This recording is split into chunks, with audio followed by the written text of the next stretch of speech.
As Karemba, direct majority leader, you instruct the chairperson to bring a response to that statement in 2 weeks. Omar Mwinyi, that is the best I can do for you. Thank you for your generous description of me, but that notwithstanding, we must follow the rules. Maybe, Mr. Speaker, those are your qualities, and I'm proud to give you those credentials because you deserve. Otherwise, thank you, Mr. Speaker, and I oblige. Thank you, thank you. Next, David Kiplagat. Member for Soy. Thank you, Mr. Speaker. I rise to request for a statement regarding the implementation, the impending sale of Uchumi Langata IPA land LR number 209/12593 under insolvency petition 25 of 2018. Honorable Speaker, pursuant to Standing Order 44.2c, I rise to request for a statement from the Chairperson, Department Committee on Finance and National Planning regarding the impending sale of Uchumi Langata IPA LR number 209/12593 under insolvency petition 25 of 2018 by the UBA Bank. Honorable Speaker, Uchumi Supermarket Limited is a public limited liability company in Kenya that was placed under receivership in 2006 after 30 years of operation in the country. The company closed down its operation due to financial woes, and from 2020, it has been operating under the company voluntary arrangement, that is the CVA. The arrangement allowed restructuring of its debts so as to be paid over a period of 6 to 10 years. Honorable Speaker, whereas the agreed CVA was to be financed with proceeds of the sale of Kasarani Mall property, Uchumi has been unable to sell the said property due to disputes. The company has revised the CVA approved with creditors on 31st August 2023 to allow settlement of the creditors' debts in 2 lump sum payments with proceeds from the sale of 2 separate parcels of the Kasarani Mall properties, namely LR 5875/2 and LR 23393. Honorable Speaker, following the company's inability to implement the revised CVA, Uberbank filed insolvency petition 25 of 2018 seeking leave to sell the Langata property, LR number 209/12593, charged under its name, in order to recover its principal loan amounting to Kenya shillings 165,502,101, including the interest. In 2017, the National Treasury loaned Uchumi Kenya shillings 1.2 billion and charged it on the same property, that is the Langata land. Uchumi charged on the same property. Uchumi appealed to the National Treasury and Economic Planning to support its defense against the imminent sale has been met with a cold response. Honorable Speaker, if the UPA Bank is allowed to sell the property at depressed valuation, government risks the loss of its secured asset, which stood at Kenya shillings 1.48 billion in 2016. Yet the bank's interest in the property is Kenya shillings 161,502,101. The sale will jeopardize the company's chance to implement the revised CVA, and other creditors will lose their dues. Honorable Speaker, it is against this background that I seek a statement from the Chairperson, Departmental Committee on Finance and National Planning, on the following. 1, explain the circumstances under which the National Treasury and the National Planning has been reluctant to be enjoined in the Uchumi defense against the impending sale of its Langata property, LR number 209/12593, under the insolvency petition 25 of 2018. Yet the ministry is the custodian of the government's stake in the Uchumi, its assets and property. And 2, explain plans the government has in place in order to rescue Uchumi Langata property from being auctioned at a loss in order to safeguard public interest for posterity, as well as protection of other vulnerable and unsecured creditors from the imminent loss. Thank you, Your Honorable Speaker. I submit. Thank you, Honorable DK. Honorable Member for Cases, you had asked me if you can speak to this. I will not allow you. I'll follow the same precedent I set on Omar Mwinyi. Statements are statements and they end there. I direct Majority Leader is the chair. Does this fall under finance? Kimani? Yeah. You are the chair. You bring us response to that statement in 2 weeks. Sure. Thank you. Next order. Sorry, we go to Majority Leader.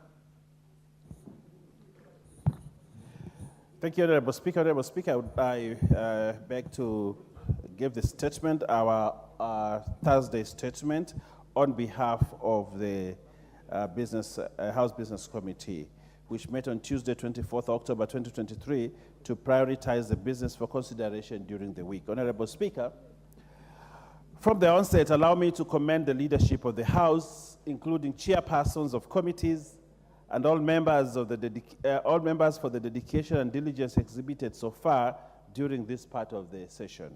Honorable Speaker, the participation of members and committees has seen the consideration and conclusion of a number of key items of business in the House.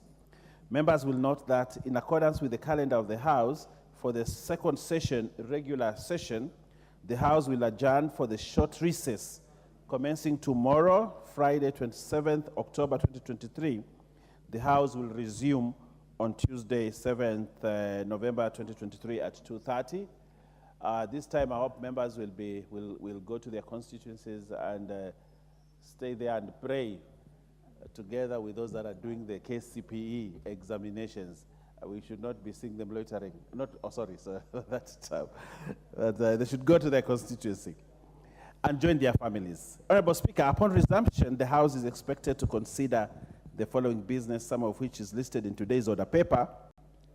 1, second reading of the National Government Constituencies Development Fund, the Amendment Bill 2023. Second reading of the Conflict of Interest Bill 2023. Consideration of the reports of the Auditor General on the financial statements for the National Government Constituencies Development Fund for Taveta, for 12 constituencies in Kakamega County. Report on 1970 UNESCO Convention on the means of prohibiting and preventing the illicit import, export, and transfer of ownership of cultural property. Honorable Speaker, we shall also have the sessional paper number 1 of 2023 on the Kenya National Population Policy for Sustainable Development, and the report of the Kenya delegation to the 4th General Assembly of the East African Parliamentary Alliance on Food Security and Nutrition. We also have the report on the inspection of various one-stop border posts in the Northern Corridor in the East African Community Region. We shall also have a report on the loans contracted by the national government between May 2023 and April 2023. Next will be the reports of the Auditor General 23 non-compliant state corporations, report on the proceedings of the second ordinary session of the 6th Pan-African Parliament, PAP, and report on the proceedings of the 2023 United Nations High-Level Political Forum on Sustainable Development. Honorable Speaker, notably, the House awaits report on various items, and I urge the committees to use the short recess to expedite any pending business. These include reports on bills, treaties, approval hearings, inquiries, and responses to statements for onward processing by the House. It is worth noting, Honorable Speaker, that the ongoing approval hearings include the consideration of a nominee for the appointment of a member to the National Government Constituencies Development Fund and nominees for appointment as ambassadors, high commissioners, and permanent representatives to various foreign missions. Honorable Speaker, in accordance with the provisions of Standing Order 42A 5 and 6, I wish to convey that the Cabinet Secretary for Interior and National Administration, who was scheduled to appear before the House yesterday, Wednesday, 25th October 2023, will now appear on Wednesday, 8th November 2023. So the Cabinet Secretary will be here to answer our questions, and these questions are the following. Those members that have questions to the Cabinet Secretary for the Interior, please note your question so that you are here during that time. Question by private notice number 012-2023 by the member for Mathioya constituency, the Honorable Dr. Edwin Mugo, MP, regarding the disappearance of Ms. Esther Ruguru, a resident of Mathioya constituency. 2, question by private notice number 013-2023 by the member for the Nakuru Town East constituency, the Honorable David Gikaria, who is currently in his place, regarding the death of a minor, Yasmin Njoki, at Mbaruk Center in Gilgil constituency. Question by private notice number 14-2023 by the member for Kinango constituency, the Honorable Gonzi Rai. I don't know whether he's at his place. The Honorable Gonzi Rai, regarding the status of investigations into the death of Nyaengala Chamtu, a minor. Question by private notice number 015-2023 by the member for Nyakach constituency, the Honorable Aduma Owor, MP, regarding the insecurity situation in Sondu within Nyakach constituency. Question by private notice number 1016-2023 by the member for Lamu County, the Honorable Monica Mudhoni Marubu. She's not in her place. Regarding the frequent attacks in Widho, Salama, Juhudi, Ziwalata, Bobo, and Roka within Lamu County. Question by private notice number 017-2023 by the member for Mwingi. I can't see him at his place. Mwingi Central, the Honorable Gideon Mulyungi, MP, regarding the apprehension of suspected armed bandits terrorizing the residents of Ukasi and Waita area within Mwingi West constituency. Question number 143-2023 by the member for Kandui constituency, the Honorable John Makali, MP, regarding the accessibility of registration services within Bungoma County. Question number 197-2023 by the member for Mombasa County, the Honorable Zamzam. I can't see her at her place. Zamzam Mohammed, MP, regarding the dismantling of juvenile criminal gangs operating within Kisauni, Likoni, and Old Town in Mombasa County. Question number 198-2023 by the member for Mwingi North constituency, the Honorable Paul Nzengu, regarding the status of investigation into the death of Mr. Muo Mudhengi. Question number 201 of 2023 by the member for Kitutu Masaba constituency, the Honorable Giseiro Clive Ombane, MP, regarding the status of investigations into the gruesome murder of a Mr. Edward Morema Nyangechi and Mama Grace Morema. Question number 203, 2023 by the member for Ndiwa constituency, the Honorable Martin Peters Owino, MP, regarding the subdivision of the constituency into 3 operational and adequately staffed administrative sub-counties and corresponding divisions. Question number 264, 2023 by the member for Kinangop constituency, the Honorable Kwenya Thuku, MP, regarding the various status of investigations to the death of a watchman in the various schools by gangs in Kinangop constituency. Question number 265, 2023 by the member for Kitutu Churches South, the Honorable Anthony Kibagedi, MP, regarding the measures by the ministry to address the widespread abuse of drugs and banned substances in the country. Question number 265, 266, 2023 by the member for Endebes constituency, the Honorable Dr. Robert Pokose, who is firmly in his place, always present, MP, regarding the status of the investigations into the death of PC Emmanuel Kiprop from Endebess constituency, who was killed by a mob in Kathanje Market of Tharaka Nithi County. Question number 270 of 2023 by the member for West Pokot County, the Honorable Rael Kasiwai, MP, regarding the efforts by the ministry to address the conflicts on boundaries within West Pokot County. Question number 344, 2023, by the member for Wajir West constituency, the Honorable Yusuf Mohammed, MP, regarding the status of investigations to the death of two minors, namely Abdisalan Hussein Isaac and Munazil Ado on 4th May and 4th June 2023. Question number 345, 2023, by the member for Kisumu West constituency, the Honorable Rosa Buyu, MP. I cannot see her at her place. MP, regarding the status of investigations to the death of a minor by the name Marion Atieno on 3rd June 2023. Question number 389, 2023, by the member for Gilgil constituency, the Honorable Martha Wangari, MP, regarding the changes made to the National Police Service Medical Insurance Scheme.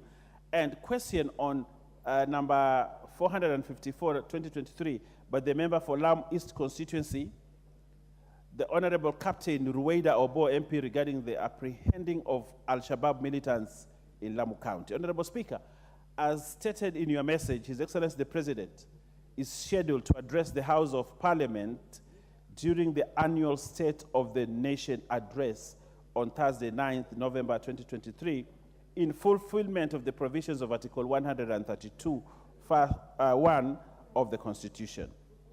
Honorable Speaker, in conclusion, the House Business Committee will convene on Tuesday, 7th November 2023, to schedule business for the rest of the week. On behalf of the House Business Committee, I take this opportunity to wish members a fruitful working recess as they discharge their parliamentary and constituency obligations. I now wish to lay this statement on the table of the House. I thank you, Honorable Speaker. Majority Leader, honorable members, before we go to the next issue, you recall yesterday I directed the stepping down of the Kenya Drugs Authority bill and gave several directions on how to handle it.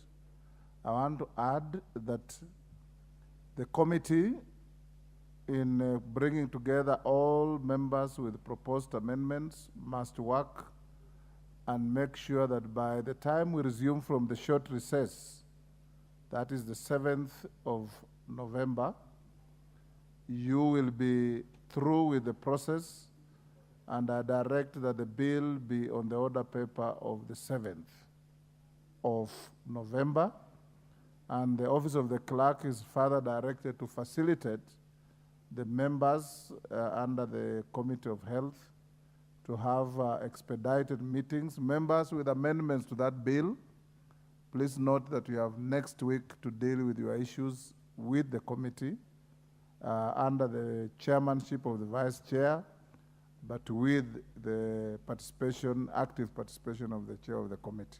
Thank you.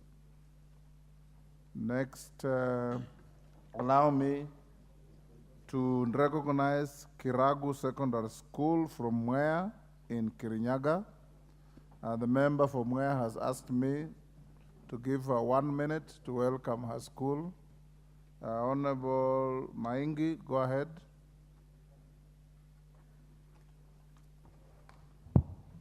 Thank you, Mr. Speaker, for allowing me this chance to welcome Kandongu Secondary School from Mwea to this house.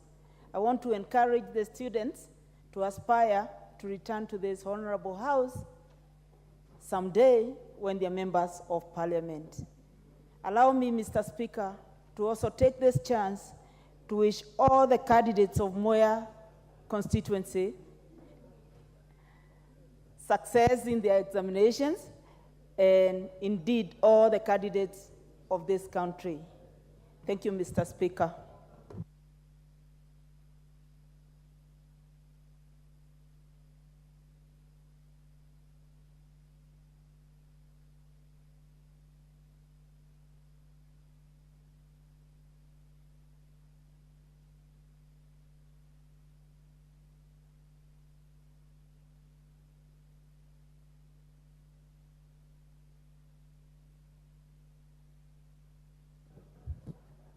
Next order.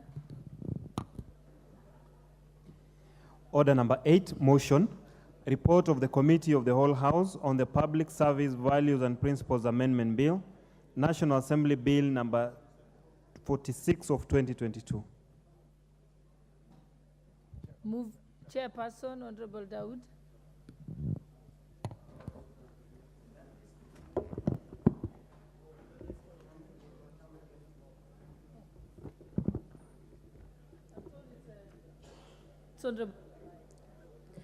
Thank you, Honorable Speaker. Honorable Speaker, I beg to report that the Committee of the Whole House has considered the Public Service Values and Principles Amendment Bill, National Assembly Bill number 46 of 2022, and approved the same with amendments. Mover. Honorable Speaker, I beg to move that the House do agree with the committee in the said report. I also request Honorable Dr. Robert Pokose to second the motion for agreement with the report of the Committee of the Whole House. Thank you, Honorable Speaker. I second.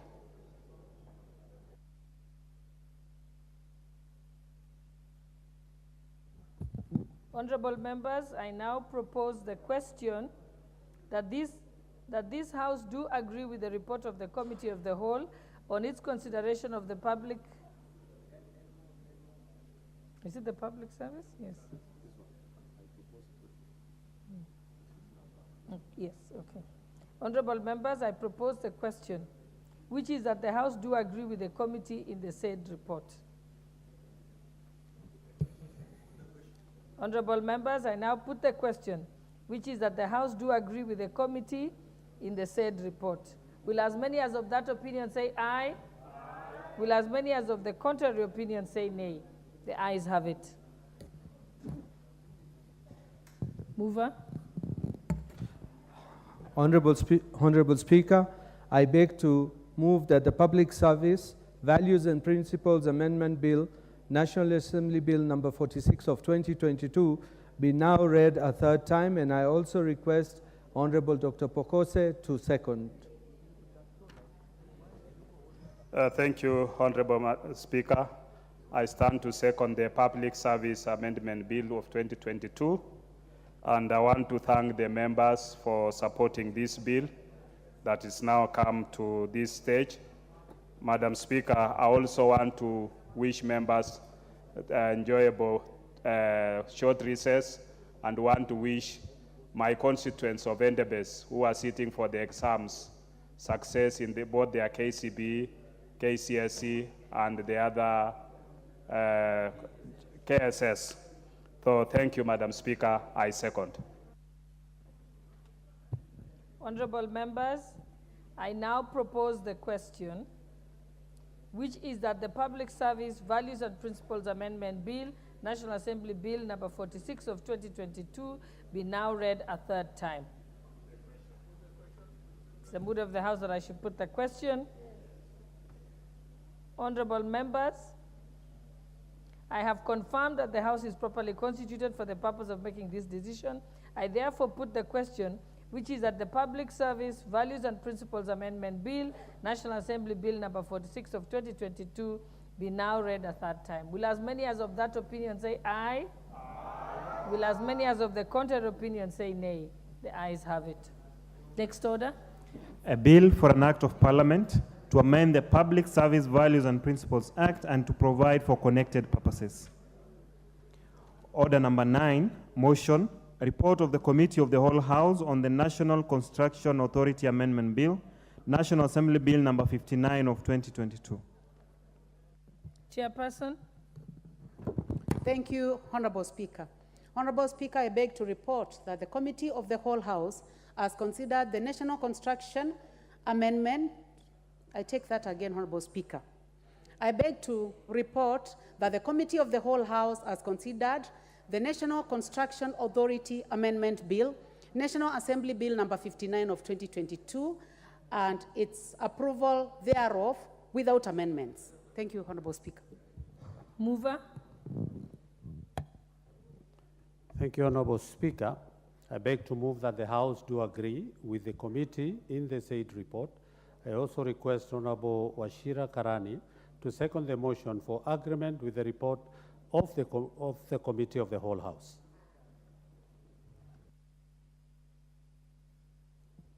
Thank you, Madam Speaker. I second.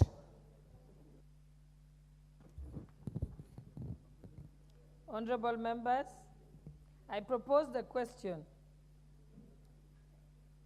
that the House do agree with the committee in the said report. Honorable members, I put the question that the House do agree with the committee in the said report. Will as many as of that opinion say aye? Aye. Will as many as of the contrary opinion say nay? The ayes have it. Move of the bill. Honorable Speaker, I beg to move that the National Construction Authority Amendment Bill, National Assembly number 59 of 2022, be now read a third time. I also request Honorable Wachira Karani to second. Thank you, Madam Speaker. I second. Honorable members, I propose the question that the National Construction Authority Amendment Bill, National Assembly Bill number 59 of 2022, be now read a third time.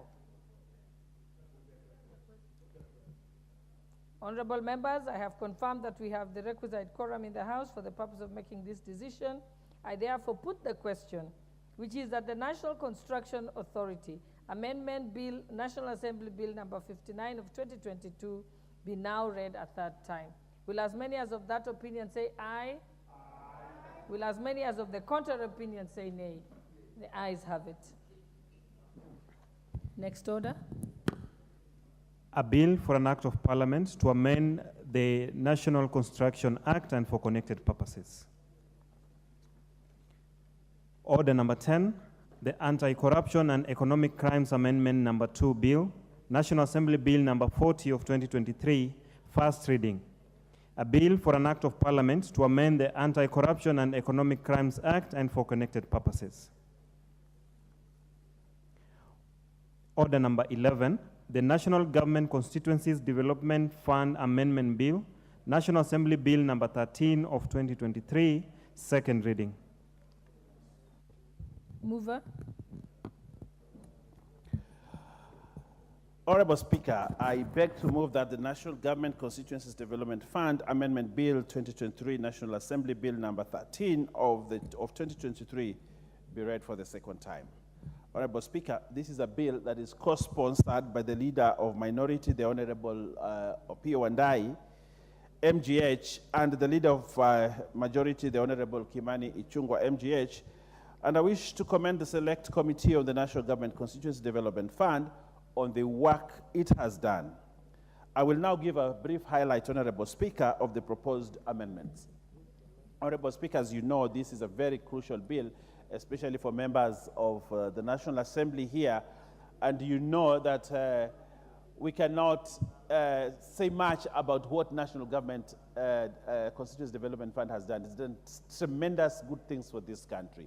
And therefore, this is one of those pieces of legislation that is transformative.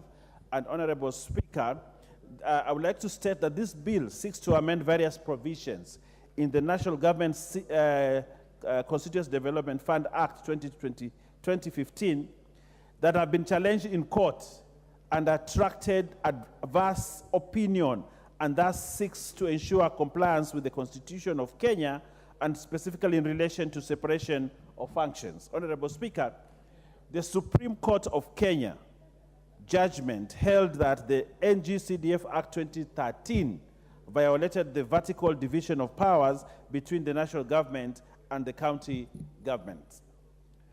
Honorable Speaker, currently there is an ongoing petition in courts challenging the constitutionality of NG-CDF Act 2015, citing that the act violates the principle of separation of powers, and that the act violates the division of functions between the national government and the county government, and that the act was passed without involving the Senate and the Commission on revenue allocation. Honorable Speaker, the petition at court also states that the act violates the basic structure of the Constitution, rule of law, distinctiveness of the levels of government. And lastly, the petition also has something that says that the act violates the principles of public finance. However, Honorable Speaker, it's good to note that the Chief Justice is yet to constitute a bench to consider the petition. The matter will be mentioned, we are informed that the matter will be mentioned on the 30th of November 2023 to confirm whether the bench will have been constituted by then. Therefore, this bill comes in a good time such that by the time the bench is constituted, allegations of unconstitutionality of the CDF Act 2015 will be moot.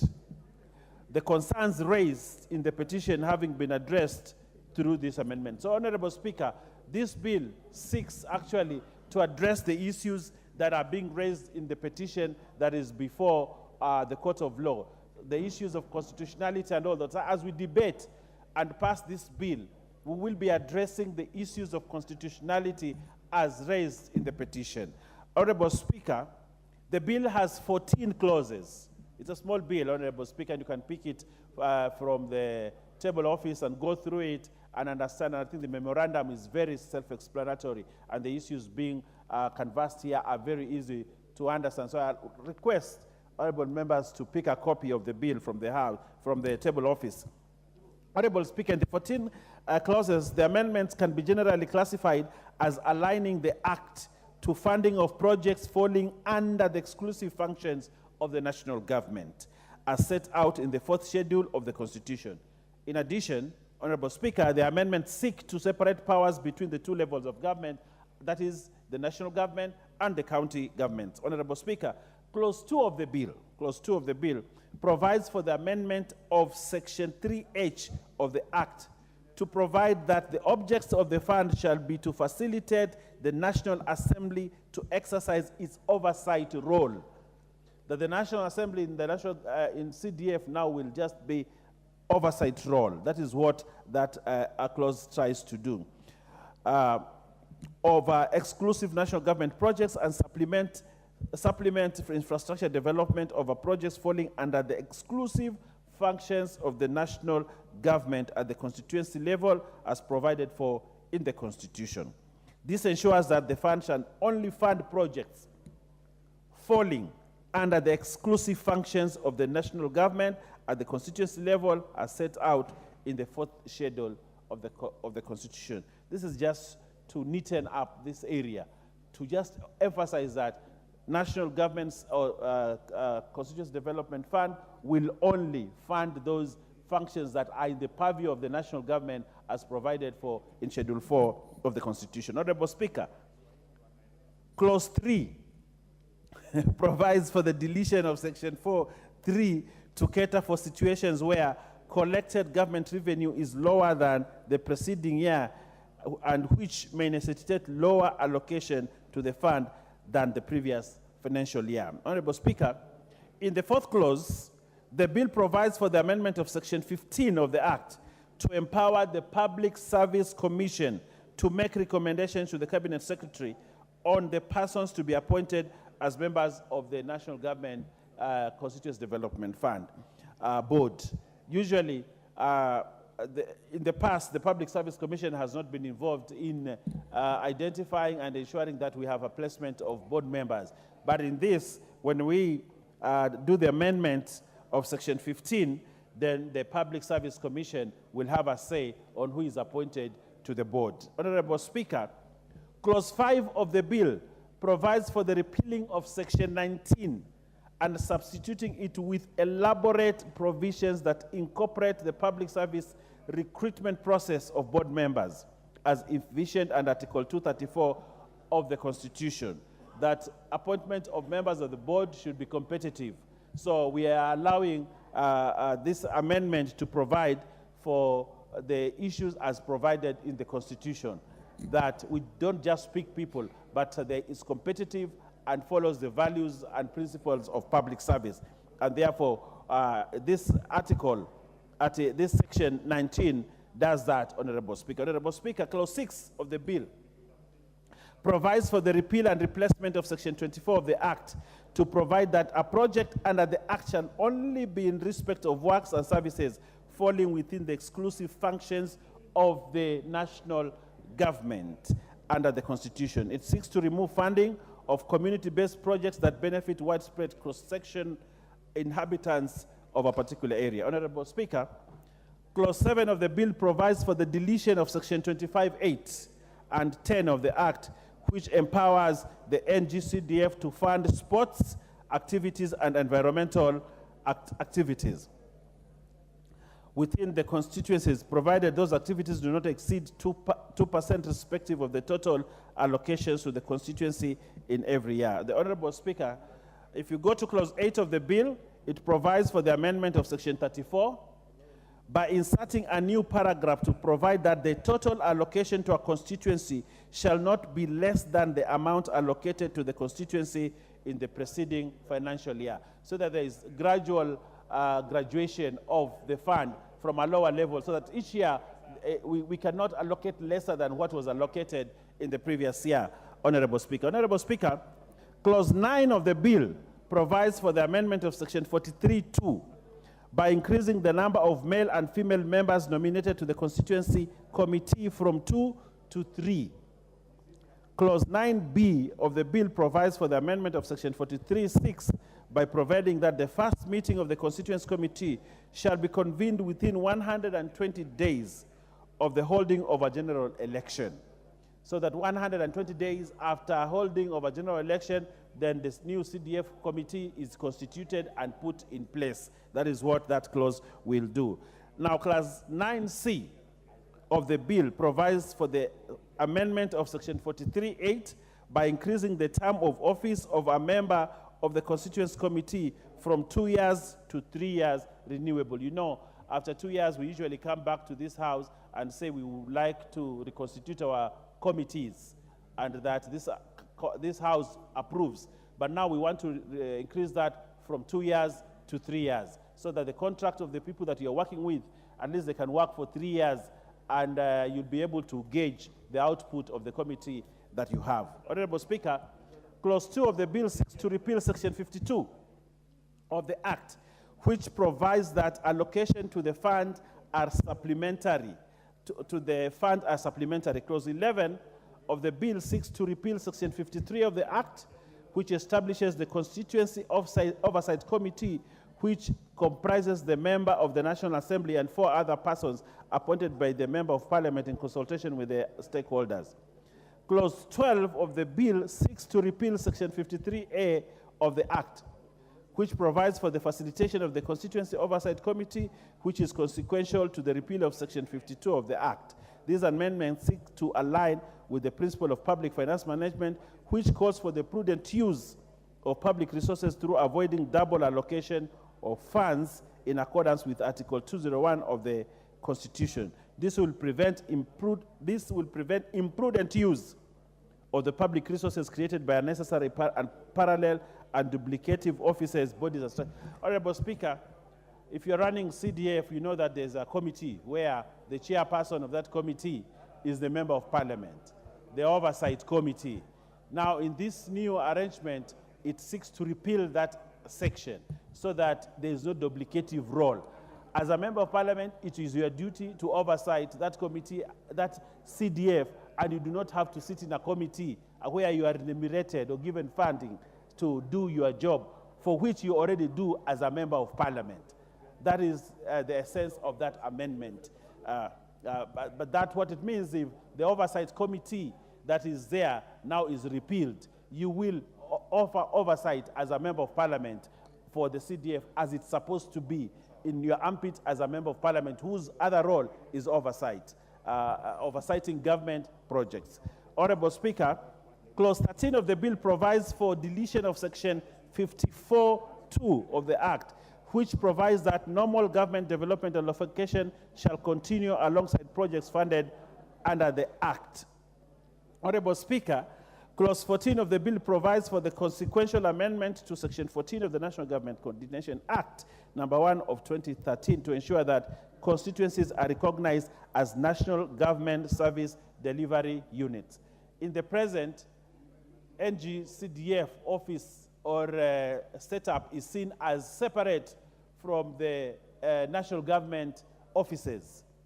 But now, in this, NG-CDF will now be part of the government service delivery unit, such that if the county commissioner calls for a meeting or the sub-county commissioner calls for a meeting of government officers, then the fund managers and officers of NG-CDF are welcome, because now that entity is part of the national government delivery services. It is not separate, it is part of national government, and therefore ensures that you are part of the coordination that is done at the county level or in the national government services. Honorable Speaker, as I conclude, I note that amendments to the bill as proposed by the committee, which include but are not limited to ensuring that additional funding of educational bursaries, funding of climate change mitigation measures, and funding of recurrent activities, utilities for the constituency, the digital hubs. So there are several amendments in there, especially on which other areas need to be funded that are contained in the amendments that the committee is looking at. Honorable Speaker, I therefore beg to move this very important bill, which will ensure that the importance of national government CDF or CDF continues without issues, especially these many issues that make people go to court. Honorable Speaker, by passing this bill, we are telling the busybodies that always want to take CDF to court, that they want to remove CDF from the history of this country, that this bill will cure that, such that we will not have now other people who are saying CDF is unconstitutional. This is a death knell on the people that always want to subvert the activities of NG-CDF. Honorable Speaker, I beg to move and request that the Honorable Robert Mbui, the eminent deputy leader of the minority party, seconds. Thank you very much, Honorable Speaker. Proceed, Honorable Mbui. Thank you, Madam Speaker, and thank you, the acting leader, because the leader of majority was not here when this motion was being moved. A motion that is, sponsored by both the majority leader and the minority leader. So, Madam Speaker, I stand to second on behalf of the minority leader this very, very important bill. Madam Speaker, it's important to first look at the history of CDF, because it has been, it has changed quite a number of times. And this is a fund that was started in 2003. And Madam Speaker, the real intention behind CDF was just to ensure that there is equitable distribution of development resources across the country, so that every far-flung corners of the country and those that are near the center would get some fair amount of money so that they could be able to develop their regions. Madam Speaker, in 2013, the CDF Act was repealed and replaced by the CDF Act of 2013. Madam Speaker, again, in 2015, the CDF Act again was repealed and then replaced by the NG-CDF Act of 2015. And the reason behind these changes, Madam Speaker, is that, one, there has been major changes in the landscape of the country, in terms of developmental needs, in terms of understanding how the program works, and how the fund could be improved so that it could be able to serve citizens even better. Madam Speaker, also, we've faced a challenge by people that have constantly gone to court to challenge this fund. And Madam Speaker, again, there's also been the new constitution of 2010. Currently, I would call it an old constitution because it's like 13 years old. But 2010 constitution also, when it came, we also had to make sure that we align the CDF Act with the constitution so that we are not against the supreme law. So, Madam Speaker, these changes have taken place over the years, and now we are still again trying to make further changes so that we can make it even better. Madam Speaker, it is important to note that changes are not necessarily bad, and every time you must also adapt to the circumstances and the situations where you are. Madam Speaker, historically, the fund of CDF has been one of the most successful funds this country has ever had. In fact, it has been a game changer. Madam Speaker, there are places when CDF started, there were absolutely no schools. And CDF put up schools. Madam Speaker, there were chiefs that had no offices. CDF put up those chiefs' offices. Madam Speaker, I can tell you that even when CDF started, because at that time, it was even dealing with issues to do with dispensaries and healthcare. Madam Speaker, there are so many dispensaries that were put up under CDF that if they were not put up then, even the county governments today would probably never have reached that level. So, Madam Speaker, this is a game changer. And Madam Speaker, the most interesting thing to note is that CDF does not have a lot of money. Financially, every year, it's just about 100 million per constituency. But if you look at what CDF has done in all our constituencies within the counties, you will be shocked. You can hardly compare what has been done by CDF, compared between CDF and the counties. It is incredible. I do not know what magic that CDF committees do, because, Madam Speaker, we as members of parliament are not part of CDF. In fact, one of the reasons that people have keep going to is because they believe that members of parliament are the ones that control CDF.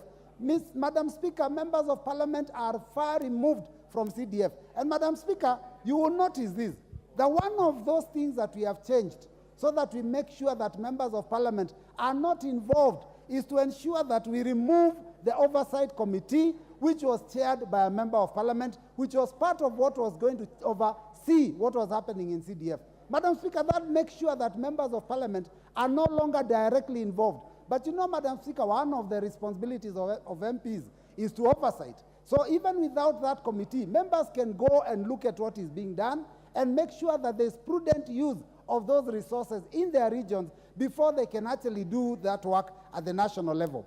So, Madam Speaker, this bill seeks to amend various provisions of the NGCDF Act of 2015, which has been challenged in court, and to ensure that we align it with the Constitution. And, Madam Speaker, also to ensure that there is no conflict at all between the national government projects and the county government projects. So, one of the proposals is to ensure that this fund is for the exclusive use in national government projects, as spelled out in Schedule 4 of the Constitution of Kenya 2010. That is to make sure that whatever this fund can be used to do does not in any way conflict with what the governors and the county governments are doing, so that there's no duplication. You don't put money in a project and the county is also doing the same project. That has made sure that there is complete separation, so that that problem, which has ended up many times in court, is averted. Madam Speaker, there is also other amendments that have been very critical and important. One of which, Madam Speaker, is to deal with the current situation of climate change. Madam Speaker, we were allocating money for environment.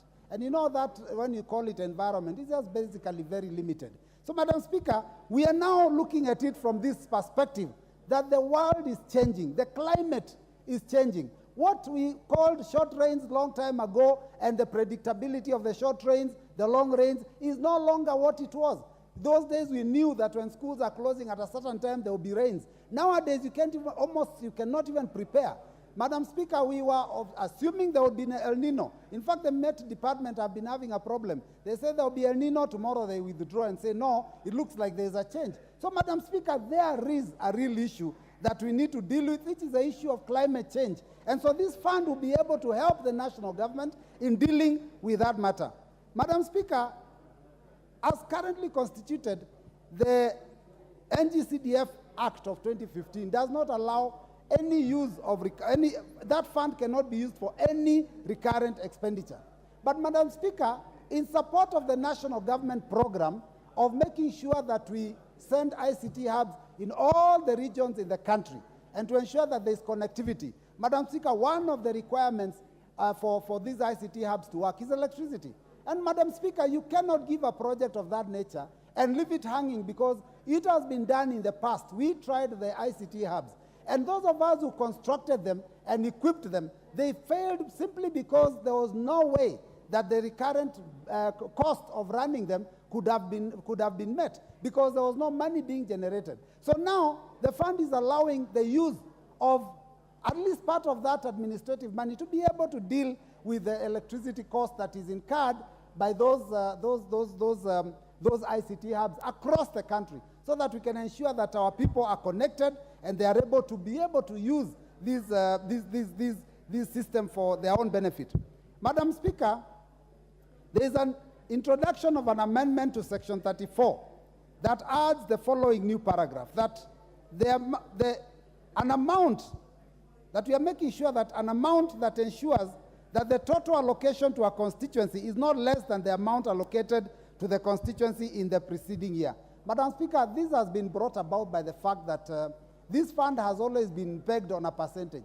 But Madam Speaker, there is possibility that the government revenues could fall. And Madam Speaker, it would be very painful if they were to fall and projects that were already funded and that were requiring to go to phase 2 are unable to be implemented. So Madam Speaker, that is why we have ensured that the monies that are received under CDF, NG-CDF of 2023 will not reduce below that amount, because you all know the cost of inflation.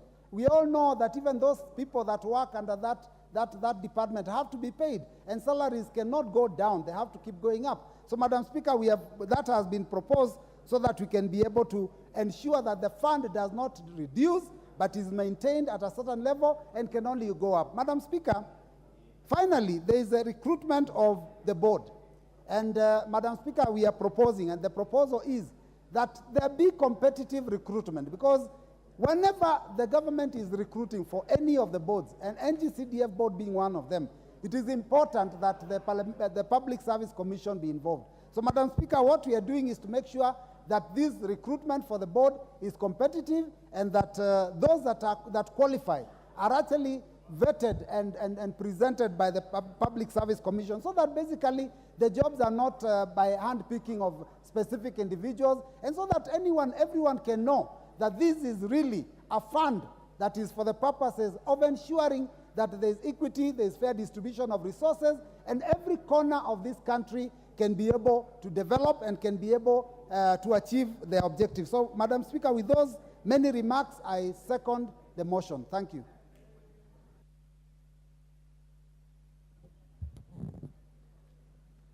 Honorable members, I now propose the question that the National Government Constituencies Development Fund Amendment Bill, National Assembly Bill number 13 of 2023, be read a second time.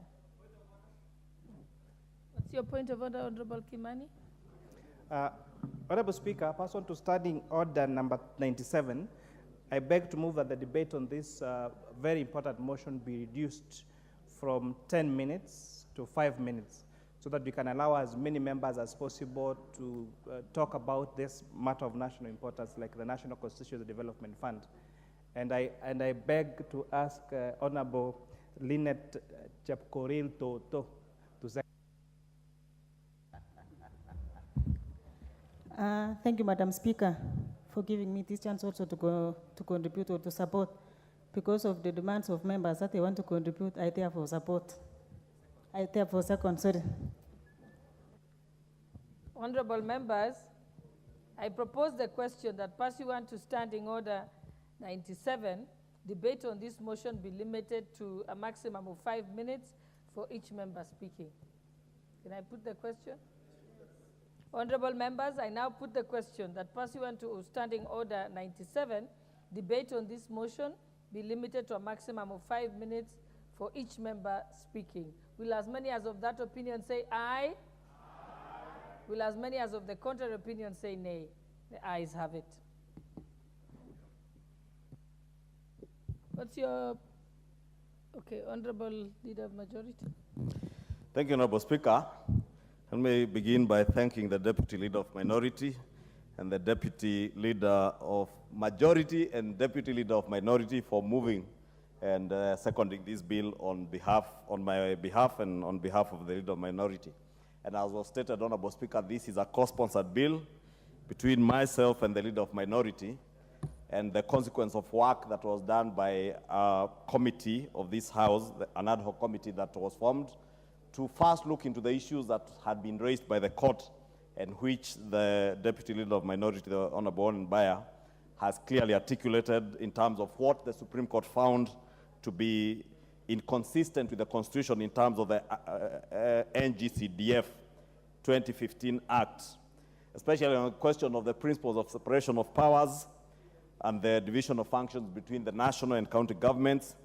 And, Honorable Speaker, there are also new and emerging issues like climate change that under the old Act of 2015, the Act as it were then would not be able to address. And of course, as was mentioned, also issues to do with the ICT digital hubs and the issue of allowing the fund, the NGCDF fund, to cater for a certain amount of recurrent expenditure in the running of ICT digital hubs. And of course, Honorable Speaker, I was about to say, Your Excellency, Honorable Speaker, but maybe I am dreaming of good things for you, Honorable Speaker. Honorable Speaker, the ICT hubs that His Excellency the President has purpose to be established in every ward, every of our 1,450 electoral wards, are ICT hubs that will revolutionize how we perceive the creation of jobs, that you do not necessarily need foreign investors to come and invest in your own localities for you to be able to create jobs. You do not need industries, very huge industries, that even with building, holding, or facilitating an ICT innovation hub, you can create jobs to hundreds of people within that ward by enabling them to be able to access the digital world and be able to work online and digitally, working for companies that are outside this country or even outside their areas of settlement. It will be possible, Honorable Speaker, and tomorrow, by sheer coincidence, I'll be launching the ICT hub in Kikuyu constituency at the Nachu TVET. Honorable Speaker, it will be possible now for a young man or a young lady in Nachu ward, which in my constituency is among the most marginalized places in Kiambu County and indeed part of the semi-arid and arid areas of our country, that young men and women in that arid and semi-arid part of Kikuyu constituency in Kiambu will be able to work for corporations like Google, like Facebook, like Amazon, and many others anywhere in the world, just from the comfort of a TVET center in Kikuyu. And that will be the case, Honorable Speaker, for a young man or a young lady in Mandera County, where within a TVET institution or within an ICT hub anywhere within the county of Mandera, young men and women who would have looked up to other job opportunities where industries are being established in their localities will now be able to work from the comfort of their own counties, work for international companies, work for local companies. Honorable Speaker, and you remember with the coming of COVID in 2020, a lot of things changed in the labor market. Before the 2020 COVID, Honorable Speaker, you remember everybody believed that for you to work, you have to be working from some office space somewhere.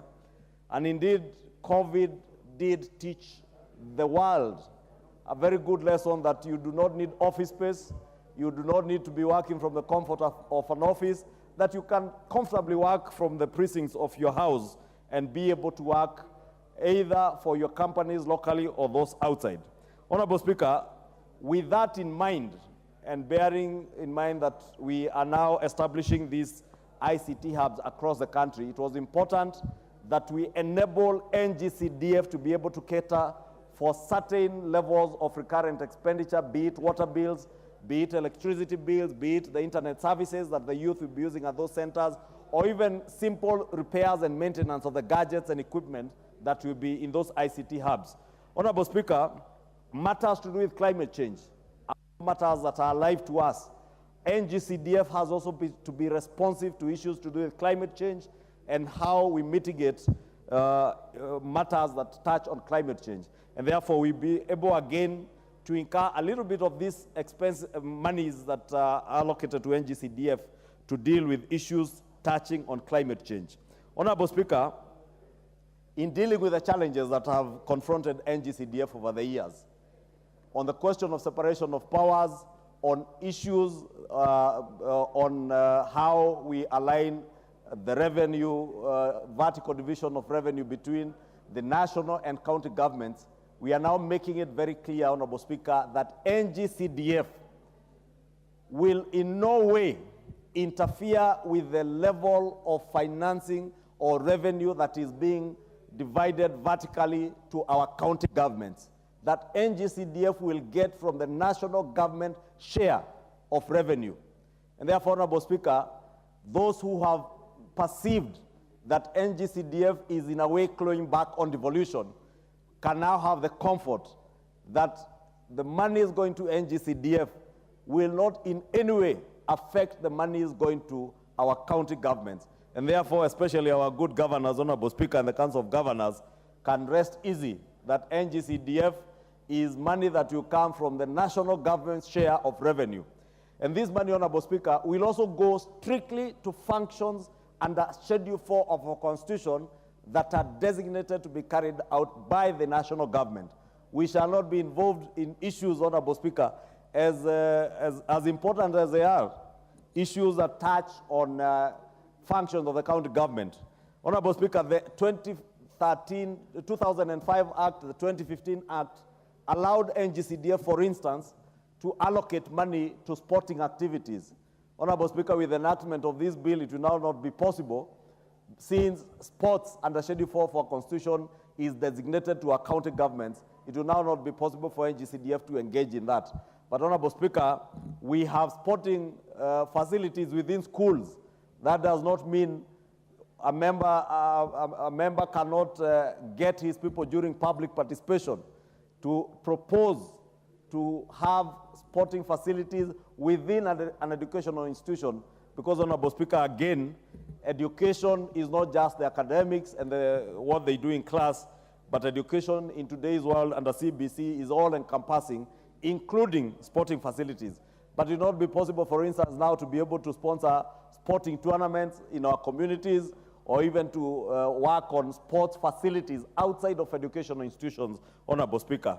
This, as I've said, is pursuant to aligning our NGCDF Act with the challenges that we have faced in the courts, last of all being the petition against the CDF Act of 2005. And as members are aware, there is already a petition that is already before the courts challenging the 2015 Act. And therefore, we are moving ahead of time to address some of the issues that are being raised by those who are against NGCDF.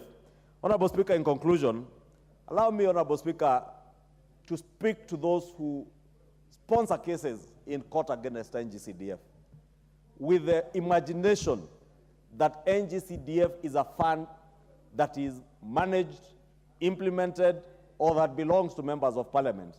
Members of parliament, and this amendment bill is making it clear, are simply playing their oversight and representative role in matters to do with NGCDF. That this bill now is making it very clear that a member of parliament has absolutely no role in the implementation of NGCDF projects, or in fact in the implementation of any national government project. Our singular role in NGCDF and other national government projects is to offer meaningful oversight to ensure that there is value for money and projects are delivered in a timely and effective manner and for the benefit of the people that we represent, because our second role, constitutional role or mandate, is to ensure that we represent our people. Therefore, Honorable Speaker, for those that have been challenging NGCDF on the basis of their fights with their members of parliament, Honorable Speaker, may it be clear to them now that this bill is now making sure that no member of parliament, even the oversight committee where members of parliament could be members. Allow him to finish his sentence. Honorable Speaker, I was saying even under the NGCDF Act of 2015, we had an oversight committee under the NGCDF Act where a member of parliament could be a member or could designate members of the public to sit in that oversight committee. Now it will not be possible for a member of parliament to even sit in that oversight committee, Honorable Speaker, so that there is a clear separation of roles between those who are implementing NGCDF projects or national government projects and those who are offering oversight. Because, Honorable Speaker, understandably, there has been that argument in the school of thought that you cannot be the ones allocating money or appropriating money in the National Assembly.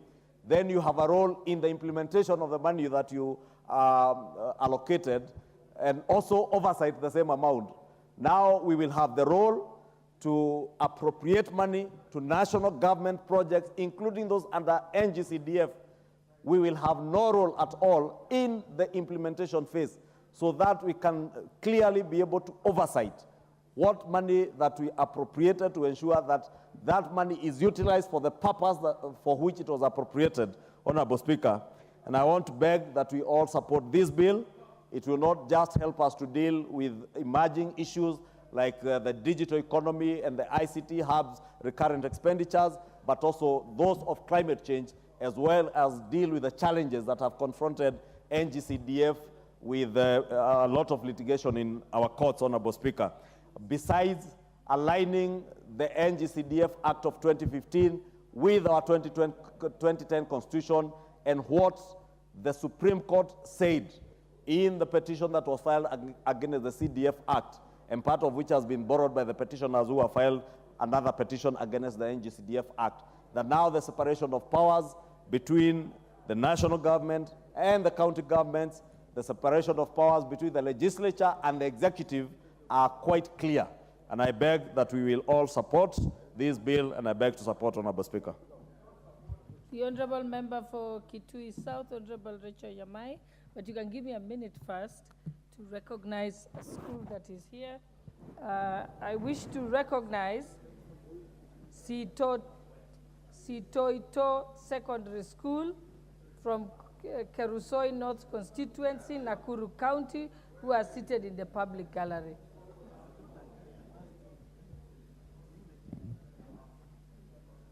The recognition will still remain on the hands of Honorable Osoro. Thank you very much, Honorable Speaker, for giving me this opportunity to also participate in this very important bill that concerns NGCDF. Honorable Speaker, I also take this opportunity to join you in welcoming those students who have visited the National Assembly, and take this opportunity to wish them well in their KCP examinations and KCSE examinations that are coming in the next few days. And I also take this opportunity, Honorable Speaker, before I go to the bill, to wish students from my constituency, Kitui South, well in the upcoming examinations and other students in the country.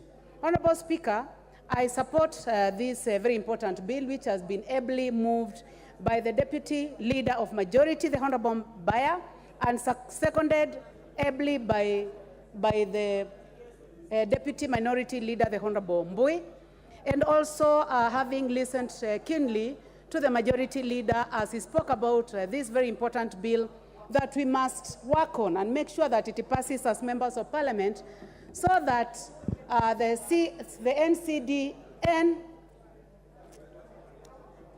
CDF Act, Honorable Speaker, can be aligned to the Constitution. Honorable Speaker, I've realized that when people do not like something, they just say that it is unconstitutional.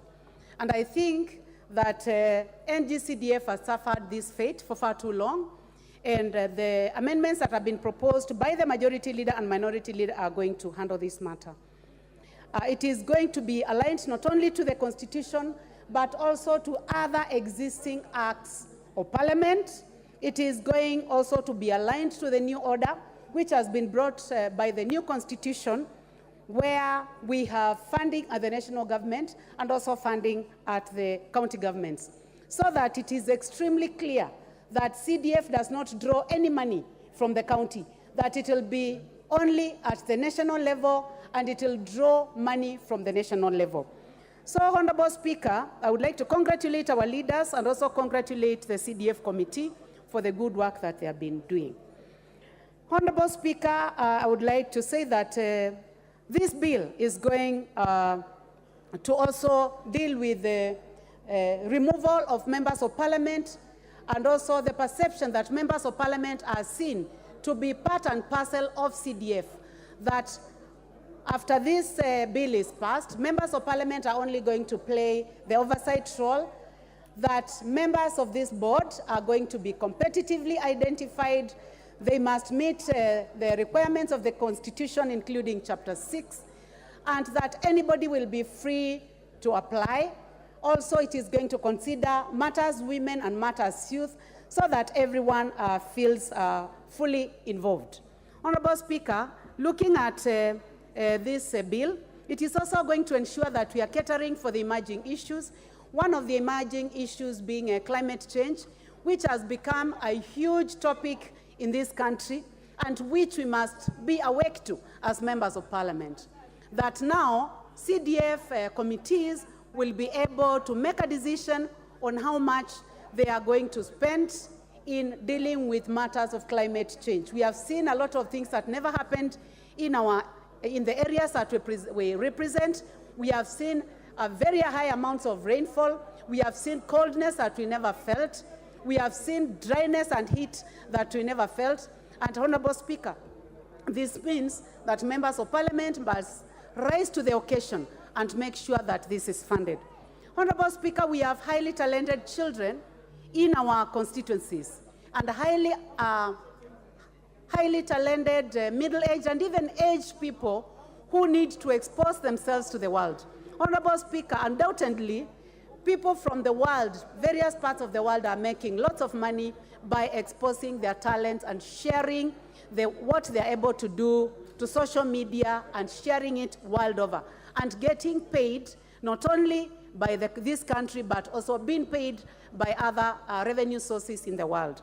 So members of parliament now can encourage, we are able to encourage our people from our constituencies, those who are talented, to go out there and expose their talents. Beyond this, Honorable Speaker, our youth will be able to make use of these digital centers, make application for jobs, Honorable Speaker, and also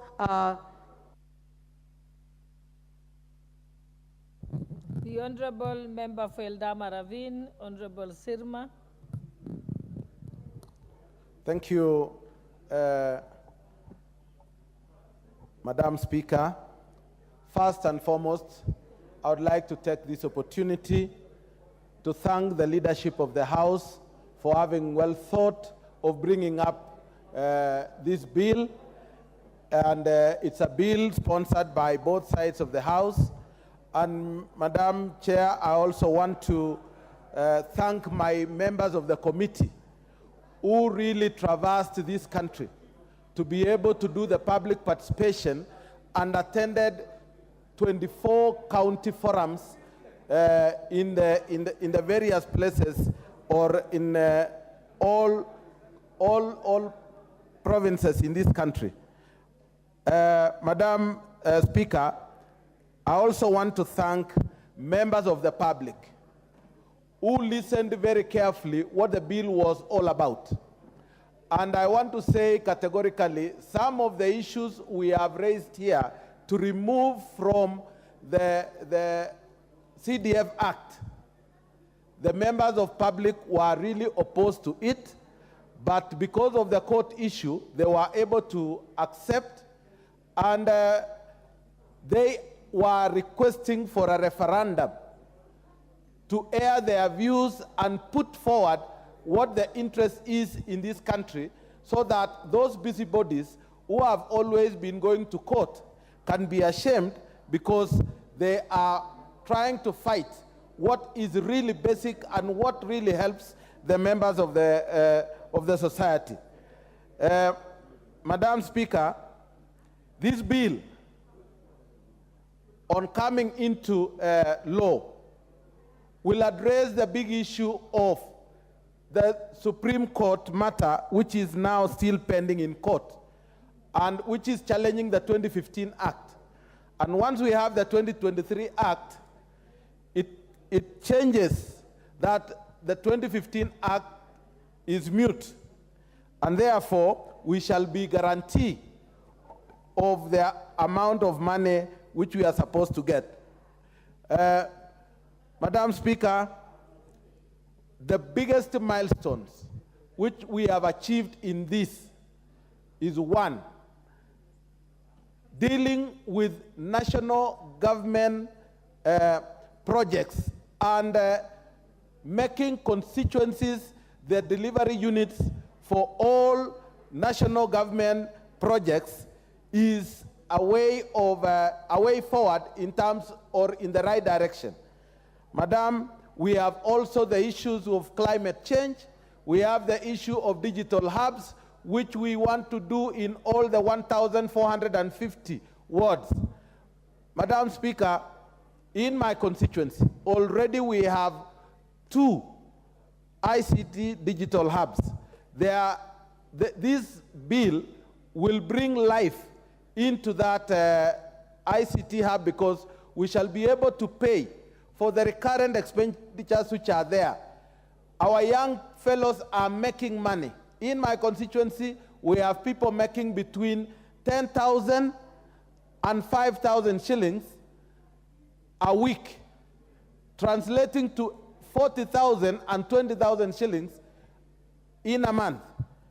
Madam Speaker, this is a milestone, and we need to encourage and we ask the members to really support this initiative of changing our country into a digital compliant country and having business. You don't need to travel far. You are able to make money where you are. The 14 clauses are have been explained by the majority leader and the deputy minority leader. I don't want to go back to that. I only want to say all this, if we are able to support this economy, if we are able to support what we want to have in terms of environment, you will be able to engage the youth in raising seedlings. You are able to engage youth in terms of the digital hubs, and we shall remove poverty from the villages where we come from. Thank you, Madam Speaker. I beg to support. The Honourable Member for Wajir North, Honourable Ibrahim Saneh.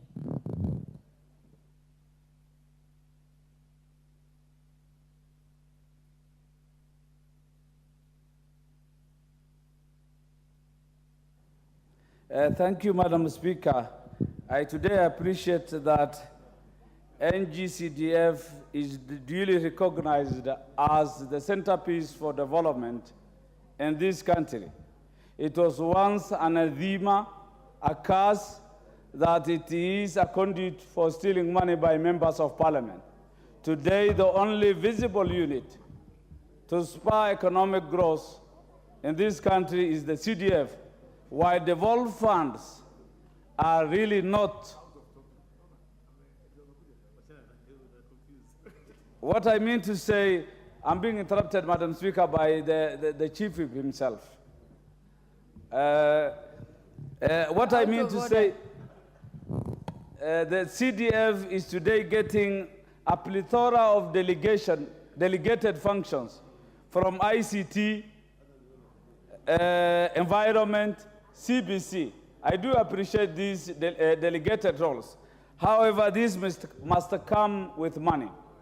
These added roles must come with money. Otherwise, CDF in itself is limited in as far as it is already existing duties are concerned. In as much as I appreciate the Leader of Majority's position, we can't easily accept added roles. We need more funds if we are to accept these inclusions. Thank you for the free remark, Madam Speaker. The Honourable Member for Nairobi County, Esther Pasaris. Thank you, Madam Speaker. Madam Speaker, I rise to support the NGCDF bill. We have seen this going back and forth in and out of the courts. And I really want to appeal to those who want to always rush to court to stop legislators from doing the work that they have been entrusted to do, from achieving what they have to do as representatives of the people. One cannot write off the benefits of NGCDF, the connection that it has between the legislator and the people. If we didn't have NGCDF, most of our students would still be studying under the trees or on mabati sheds. It is NGCDF that has managed to put a lot of schools and classrooms out in the urban centers and in the rural centers. NGCDF has also managed to give the police places where they can be able to actually serve the people, because they also have the task of police stations. NGCDF has also built dormitories for our schools. And for me, they've also had other tasks and duties, like for the environment. So I know that the issue of separation of powers has been brought about, but at the end of the day, one has to look at the overall benefit of ensuring that we devolve services to the Mwananchi as far as we can through the leaders that they have elected to serve them. Because when the mother or the father is looking for a school and is denied the access to the school for their children, they don't ask, oh, is it the executive, is it the legislator, is it the judiciary? All they want is services brought to them. And this bill will ensure that we have the separation of powers, but at the same time, we do not kill something that has been so beneficiary to the people of Kenya. We have the Ministry of Education, we have the devolved county governments, but if you look at the number of schools that have been put up in our country, majority of them have been done by the legislators, because they are where the people are and they understand where the needs of the people are. So for that, I really hope that this bill will be entrenched into law and we can no longer have this back and forth, because even when it comes to bursaries, again, the NGCDF has really helped a number of students and families to be able to go to school to complete their education. Now, the only area that I felt that we needed to look into is we focus so much on public schools. And yet we know the majority of schools that we have are community-based schools. Some of the community-based schools are really deplorable. If there was a way that we could also look at the community-based schools that are run on people's private land and make PPPs with these community-based schools, so that we could also ensure that they get upgraded. Because, you know, a child is a child, and the Constitution of Kenya says we should not discriminate. It is really appalling to see some of the schools that our children go to. And the people who run these schools, and the reason why these schools are filled up is because there is a failure for us to provide the number of schools. So while government is improving the public schools and they've run out of land, and there are community schools that are really excelling, I feel that the NGCDF should be in a position to allow some of the funding to actually go and build in partnership the community-based schools, and then Teacher Service Commission to also provide education. Because a child that is born in this country does not understand why, if I cannot be accommodated in a public school, the community school that I'm going to is not having the same services as the one that is public. So I think there should be a way for us to use the public partnership laws and ensure that we also cater for the public schools. We also have a problem with the community schools. We also have a problem with providing sanitary towels to our children in the community schools and the mission schools. So I think all around, whatever laws we do, we should ensure that we leave no one behind. I stand here and I support, and I hope that very soon we will be able to discuss the National Government Affirmative Action Fund, which also needs to be entrenched into law. Thank you, Madam Speaker. The Honourable Member for Kitutu Masaba, Honourable Clive Gisario. Thank you, Madam Speaker, for giving me this opportunity. And as a member of the NGCDF Committee of the House, I stand here to support this amendment bill. Madam Speaker, as we went around this country, we were able to appreciate, as we did our public participation, to appreciate the importance of NGCDF, what it has done to our people, the lives it has changed, and what the people expect of it. This bill is to protect NGCDF from the many busybodies who are forever in courts trying to fight this very progressive fund. The NGCDF is what's giving the poor majority of this nation a lifeline in terms of education and giving them quality infrastructure. Madam Speaker, the amendments are timely, that we are going to remove any issues that were raised by the courts, the elements of sports, which the courts was said is a devolved function. This now gives the counties and the county leadership a chance to showcase their abilities in terms of developing skills without pointing a finger towards the NGCDF. Issues to do with environment, we now move NGCDF to look into climate mitigation, which is a global phenomenon. The challenges that are faced globally, we are going to put more resources through NGCDF for our committees to see how best to address these issues in constituency levels. Madam Speaker, NGCDF is the only fund that can be seen to work at the grassroots levels. In my own constituencies, children are now able to see quality classrooms. Some have never seen a classroom with tiles, classroom with ceiling boards.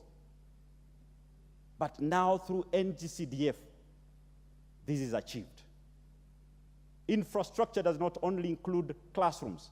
We are even able, through NGCDF committees, to have sports fields in schools leveled and made to be of standard that allows to build talent for our children. Because while we build classrooms, we are supporting the child who is brainy, who is talented academically. What about the child who is talented in other areas like sports? Through NGCDF, the fields are able to be done. Sports arenas within the school can be upgraded to ensure that the child builds their talents. NGCDF must be protected. And we thank this House, the leadership, leader of majority and minority, for having come up with a bill that ensures that the future of NGCDF is protected and our children are going to have a better chance, better infrastructure, and a better environment for them to grow and succeed in their future lives and careers. Madam Speaker, I support this amendment bill, and thank you. The Honourable Member, nominated Member, Honourable Bishop Jackson Kosgei. Thank you, Madam Speaker. I take the floor to support this fund because of the following reasons.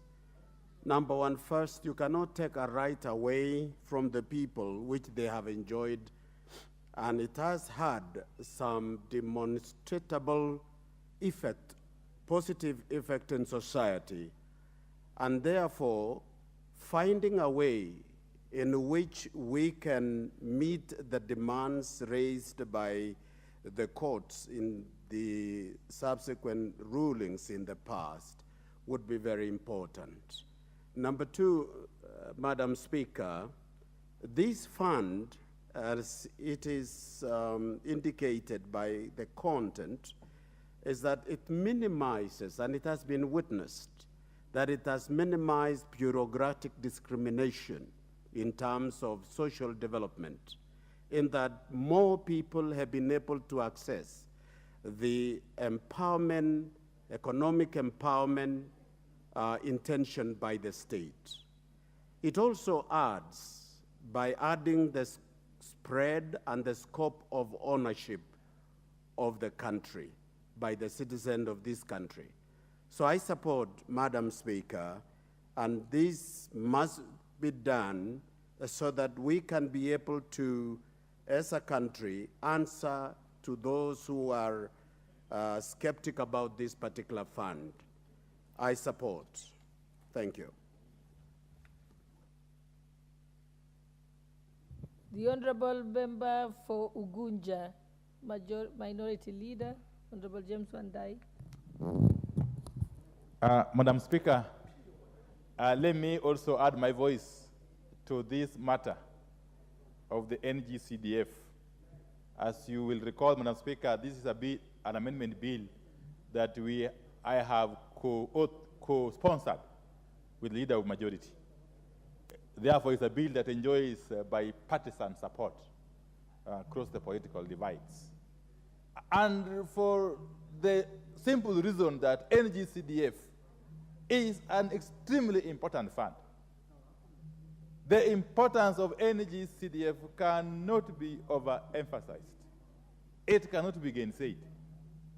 And what we are doing simply, in simple terms, through this amendment, is to further align the NG-CDF Act with the Constitution. Because that has been the bone of contention in most of the court suits that have ensnared the fund from its inception to date. What we are doing is simply to make the fund to be aligned with the requirements and the dictates of the Constitution. Madam Speaker, everybody will agree with me that NG-CDF has been one such fund that has had the greatest possible impact on the lives of the ordinary citizen. As a matter of fact, it is the pioneer devolved fund. And if there's anything we can do as a house to protect it from possible sabotage or frustration, we as a house should be able to do so without blinking an eye. Because it's a fund that is meant for the people down there. Many a time I shudder to imagine what would happen if NG-CDF were to be removed. What would really happen in the lives of the common person down in the villages? What would really happen? From matters to do with the payment of school fees, to construction of school facilities and infrastructure, to construction and establishment of security installations, including police stations, name it. So I think we shall have done justice to those who elected us, and in fact, even those who did not elect us, if we supported these proposed amendments in totality, so that this fund can continue to flourish. But I've got one rider. You know, there is misconception out there, and that misconception has continued to linger, that members of parliament or members of the National Assembly have got some say in the management of NG-CDF. Rather than the legislative work we do here, by way of creating a legislative framework, and then perhaps the appropriation of funds we do, there is no other role that is contemplated by the NG-CDF Act for members of parliament. This is one such model of a fund that should be emulated, not only in the East Africa region, but I think in the entire African region, and the entire world. The entire world should take cue from the practice in Kenya, insofar as NG-CDF is concerned. So without really saying too much, I totally support these proposed amendments, and I urge my colleagues to equally support them so that we can continue to serve our people. And I want to thank the chairman of the NG-CDF committee, Honorable Musa Sirma, yes, for doing a good job in that very important committee. I also want to thank the members of the Budget Committee under their chairman.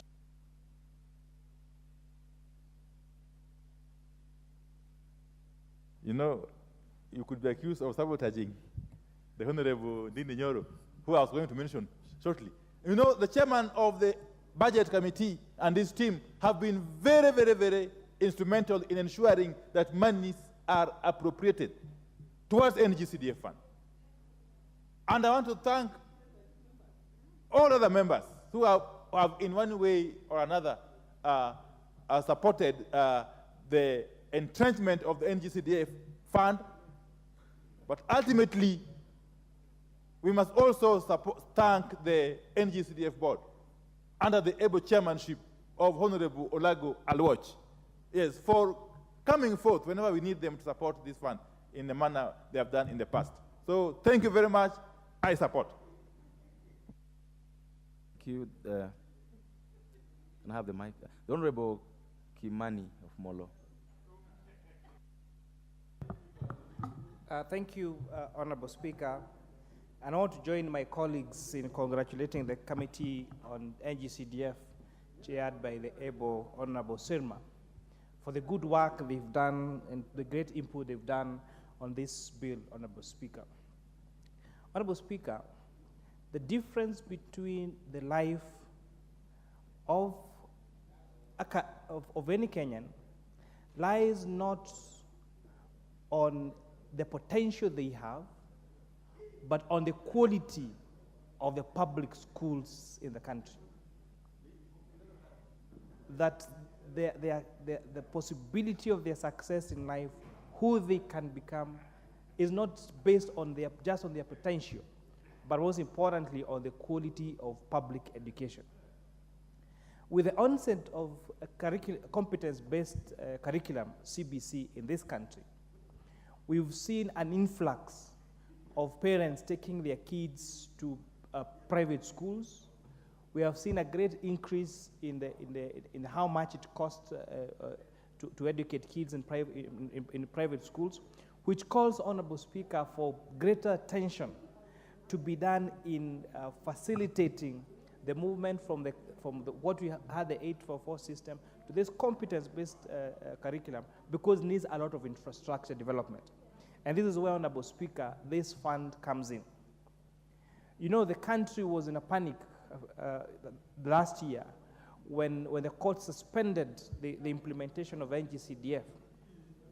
And you could tell the cry of parents who rely on bursaries to send their kids to school.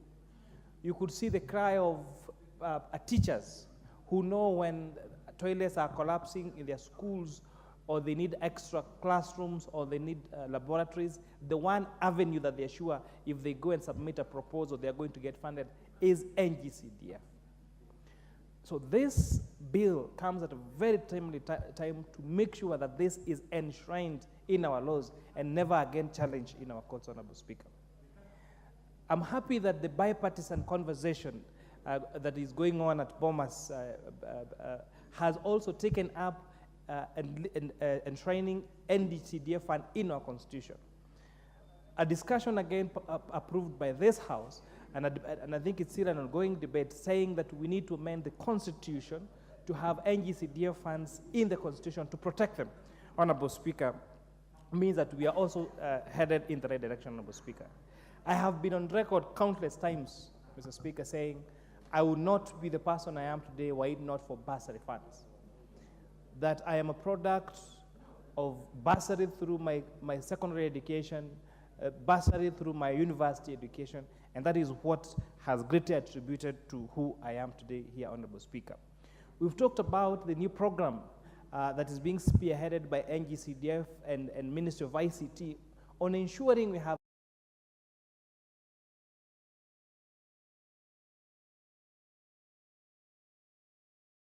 completed Form 4 computer packages. Most of us immediately after Form 4 we went to do those computer packages.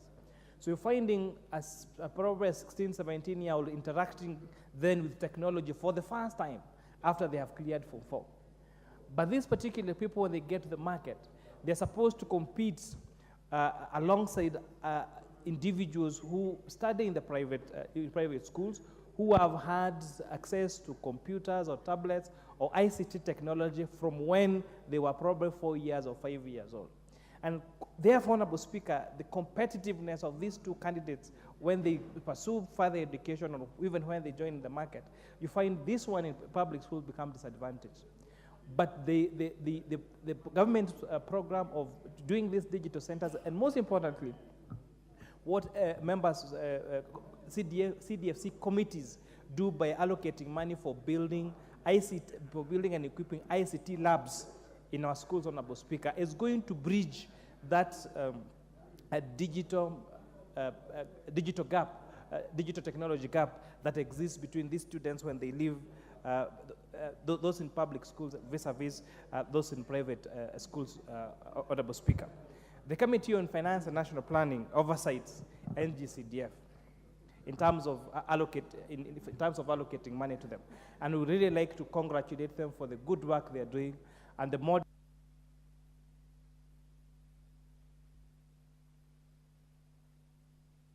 Chair, I don't know whether you were done. 1 minute to finalize your point. Just 1 minute, please.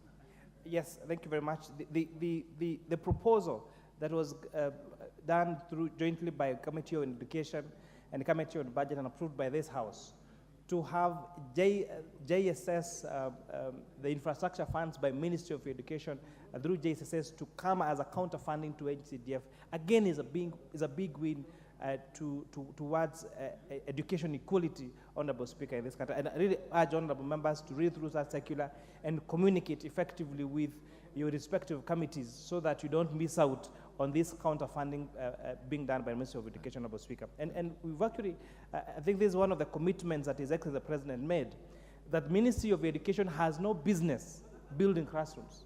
So that business be done by an institution that has experience in doing them, and NGCDF, which has been proven. They do more quality work at a lower price, and the impact of it is felt by local people by making sure that we make use of local resources and give employment to local people. I thank you, Honorable Speaker. Thank you so much, Chairman. This chance goes to Honorable Deco.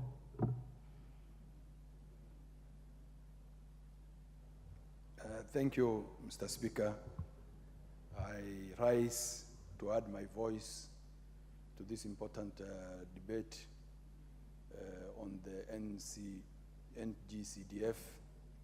Mr. Speaker, as many of the previous members have said, the impact and the importance of this fund cannot be overemphasized. In the last general election, Mr. Speaker, I had an opportunity to traverse my county, Garissa, as a candidate for governorship.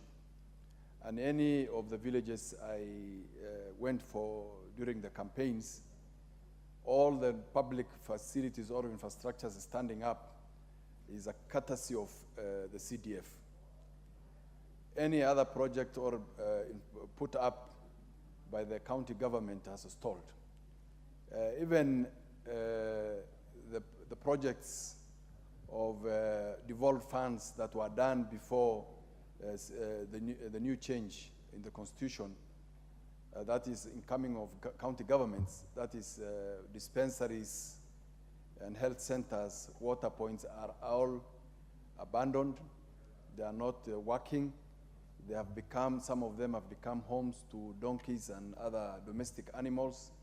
So the importance of this fund, in fact, I will say it is the first level of devolution, and how I wish when we are changing the constitution, we'll have used this model to go step by step before fully going into county governments, but strengthening and putting more effort and resources onto NCGDF. The other day when I was launching my bursary scheme for the constituency, I felt the faces, the happiness of those families, of those mothers who could not afford when they heard we are launching a 50 million bursary scheme, fund for the constituency. It is very important for those what I will call busybodies in courts trying to sabotage this fund, that they should go to the ground and see for themselves the impact of this fund to those very poor families or those children who need bursaries, who need schools. My example here, Garissa Township before CDF had 3 secondary schools. Garissa Township constituency. Over the last 15 years of 10 years or so of CDF, we have now have 16 public secondary schools in my constituency, courtesy of CDF. You will see the impact or on the ground once you appreciate and once you go to the ground and feel that. So those, in fact, the drafters or the originators of this fund, when they muted in 2002 or 2003, should be honored for coming up with that initiative. This is the best that can happen to our country. Even the national government today feels, the executive feels that this is the best way to go, the best direction to fund their projects. National government projects have also stalled due to lack of supervision, lack of knowing the needs of the people on the ground. So for me, I think this is the best that's happened. And I want to congratulate the majority leader and the team that worked up this document or this bill and brought it to us as members of parliament so that we debate. We totally support this fund, and we want to ask also this house to see whether we can expand, because there are many health facilities, dispensaries, health centers that are no longer functioning, that were there before devolution. If the fund can be opened up, and also funds increased, and the mandate opened up, so that as CDF, the committees on the ground who understand the need of the people, and we, the legislators who understand the needs of those who elected us, and we get more funding for this fund, it will be the way to go.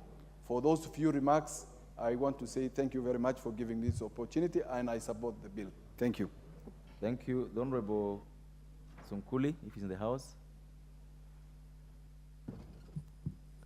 Mr. Speaker, I stand to support this important bill. This bill continues to emphasize the fact that of all the funds that have been given for development in Kenya, the one that actually has an impact is the CDF. I don't know why this fund attracts so much jealousy, but it is easy to see that it actually makes the fund itself outshine all the other funds, although it is not it's not significant in terms of the amount. Mr. Speaker, it is unfortunate anyway, in my opinion, that the members of parliament have to continue playing a lesser role, and that we have to pass such a law. And that is the problem of democracy. The people who are actually accountable to the constituency are the members of parliament. But since separation of powers seems to have been interpreted too widely, so that it looks like there is a separation of powers issue, then let it be. Let us restrain the MP from being directly involved. But separation of power, in my opinion, has been abused in this particular regard. Because I don't think that Montesquieu, when he started this thing of separation of power, did not foresee exceptions. There are many, many parts of the Kenyan Constitution where separation of power is not applied. For instance, there has been a time when the Attorney General is a member of Parliament, a member of the executive, and a head of the bar. That time, there was no separation of powers issue. But I'm not trying to campaign for bringing back that system. What we now have to do is to work with what we have and to ensure that we lessen as much as possible the criticism that is heard by members of the public, those who believe that CDF cannot work. Mr. Speaker, I have been a member of parliament this time around, of course, for 1 year now. And I was a member of parliament last time for 10 years. And when I was a member of parliament for 10 years, and I looked at the amount of development I was able to do that time, to perform that time, we raised money using Harambe. And the total amount of money that we raised for those 10 years was 25 million. And with 25 million, people thought we were conducting a lot of development. We raised 200,000 here for a school, 100,000 for another one, barely ever even $1 million for a school. But that was that was what we did. Even when they did not want MPs to participate, we were the ones who were being invited to go for Harambes. And the schools that stood up those days were courtesy of the members of parliament. Now today, for this 1 year alone, I have seen CDF construct 36 projects within Kilgoris. 2 laboratories, 2 teachers' houses, many classrooms here and there, renovation of classrooms. I mean, these are practical things that are on the ground. For all those 10 years, I never could have reached that level. This is testimony of the good work of CDF. And the members of parliament must jealously guard this fund. And I'm happy that now we are being made one of the government organizations, one of the government institutions for purpose of delivery of services, so that we, from here in Nairobi, can be able to supervise what our committees are doing, so that they can give people a value for money. Mr. Speaker, I support. Thank you, Honorable Tuku.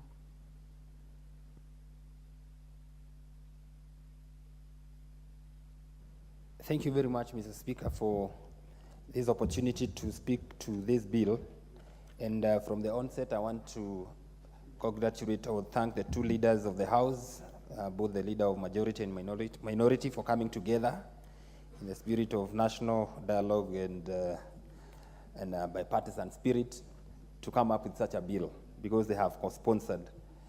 Mr. Speaker, as many of the prior speakers have stated, this is a bill that must be protected. This is a bill that must be protected, and actually the content therein.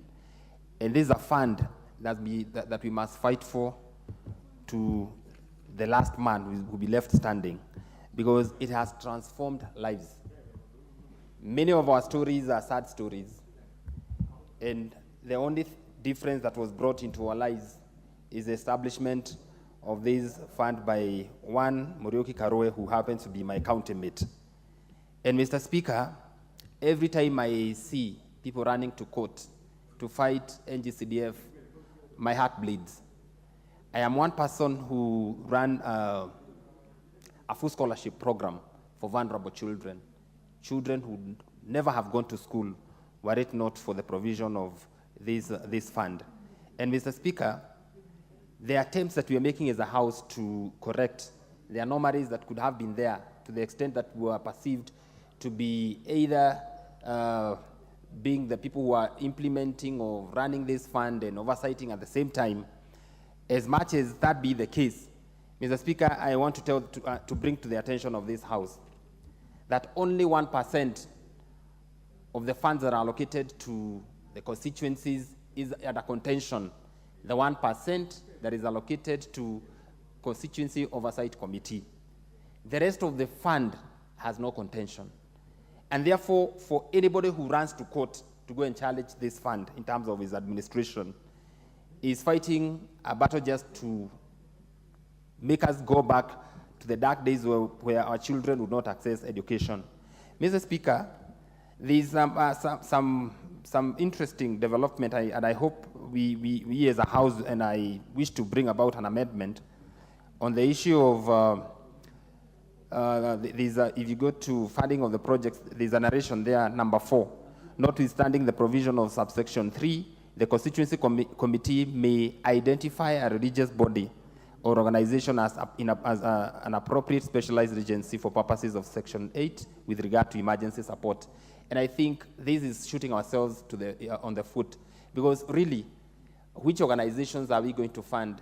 Which organization, I mean these religious organizations, because from where I come from, churches are the majority. If we allow our CDF to be used for religious activities, then we'll be still going back to the same quagmire that we are in because of our involvement in constituency oversight activities. Again, Mr. Speaker, in my constituency, my predecessor, one of my predecessors, bought a grader. And from the fund going here, there is number 7 states that projects may include the acquisition of vehicles, machinery, and other equipment for the constituency. We are allowing for the acquisition of machinery, but we do not have funds for recurrent, so that then be able to fuel, be able to employ people to run this machinery. And the reason as to why I'm opposed to some of these recommendations is because they are going to really bring up issues in terms of audit. And I would wish that we allow machinery be bought by county governments, because they are the people who are expected to maintain, if it's our roads and all. Again, Mr. Speaker, I represent a very big constituency. Kinangop is both populous and vast. And this formula that we're using at the moment, because I see it's the same formula that is proposed that we continue using, whereby three quarters of the shareable revenue is equal for all constituencies. This quota is quite insufficient given the sizes of some of our constituencies. And I think we should look at this matter broadly and widely, so that then there is equity, because all that we're asking for this country, in this country, is equity, so that everybody enjoys the share of the revenue that we collect. I thank you, Mr. Speaker. Yes, the Honorable Lachi.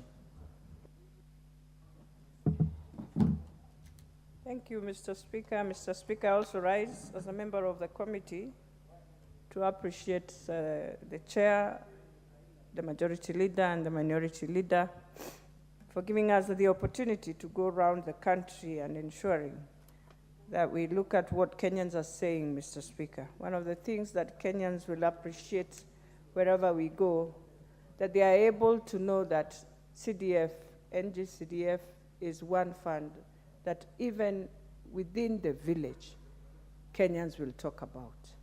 We'll talk about it positively, Mr. Speaker. And if there's anything that this country ever did, was to bring in this fund to assist us to ensure we have schools. You can imagine, Mr. Speaker, when the national government was trying to build classrooms. Today, when you look at those classrooms of the national government, they were built, they were left halfway, finished, but when you walk in some of the schools, I'll give you an example, Mr. Speaker, Lavington Girls, they build classrooms and they never put stairs for anyone to go to that classroom. And when you question them, they say there was no money for the stairs. But somebody went up with a ladder and ensured they built the classrooms. And so, for me, I want to appreciate the President that he has allowed us now to ensure that in terms of infrastructure of schools, especially in Nairobi, we are going to sit down, the Ministry of Education will ensure, and we shall use the model of CDF to ensure we have built these 6,000 classrooms that we are talking about in Nairobi, where, Mr. Speaker, we only have roughly 2 or 9 schools across 17 constituencies with a huge population. I have a school in my constituency that has more than 4,000 children. I have a day school that has more than 3,800. And Mr. Speaker, when you look at that, you realize indeed that there is need also for us, as most of my colleagues have said, to look at that equitable share. Mr. Speaker, the other thing we must appreciate with this bill is that the bill now brings in the issue of ensuring that we don't have conflict with the Schedule 4 of the county governments. The bill allows us now to align ourselves with the new constitution, with the functions of the national government, but more importantly, to align ourselves and ensure the judgment that we had from the courts will be a past. And all I want to plead with anyone who keeps on going to the courts is that either you have another agenda, either you cannot see what CDF has done, and either you are not in support of CBC. That is why you can run to court. But if you are in support of these children, that we must ensure now we entrench ourselves and ensure the infrastructure of CBC can function, then I am hoping those few Kenyans who are some of them are my friends, Mr. Speaker, are not going to do the same mistake they are doing. And also, this is the only fund you can audit. Audit by going to the ground and seeing. Today, Mr. Speaker, I am able to say proudly, I am now doing better Gatina Primary School. I have already done the lab of Muslim Primary School. I have already done, I'm about to start the lab of Nairobi Primary. I'm about to start renovations from Dangari and the chief camps that I never used to have in Dagoretti North. So with those few remarks, I just want to say I am one Kenyan who is very proud today. Thank you, Mr. Speaker.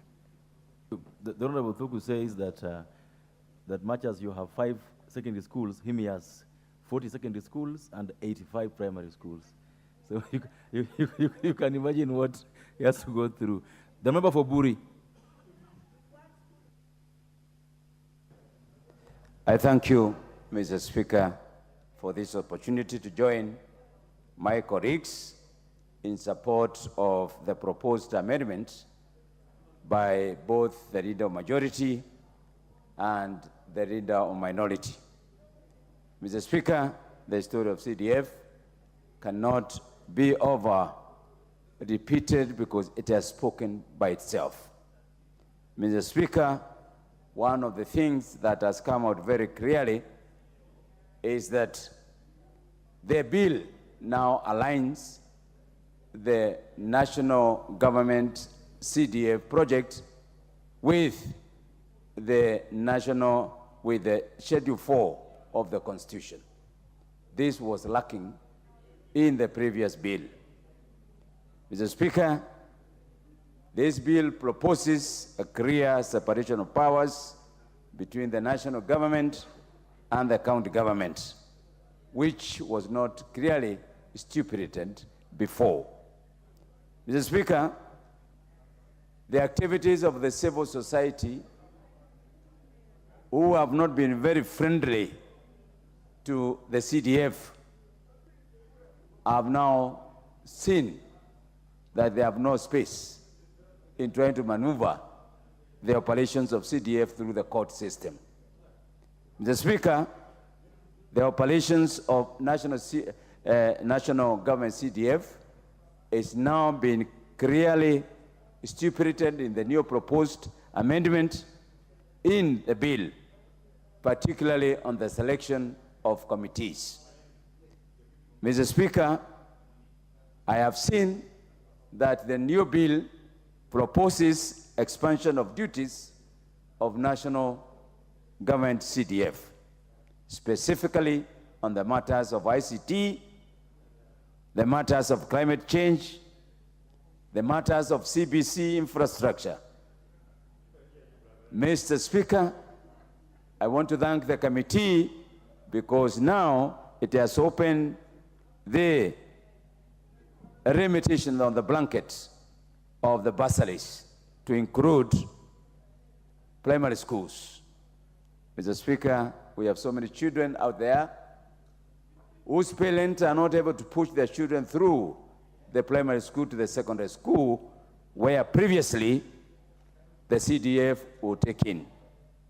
Mr. Speaker, like many of my colleagues have said, we have seen so many poor families get their children through to the education system and become very valuable members of our society.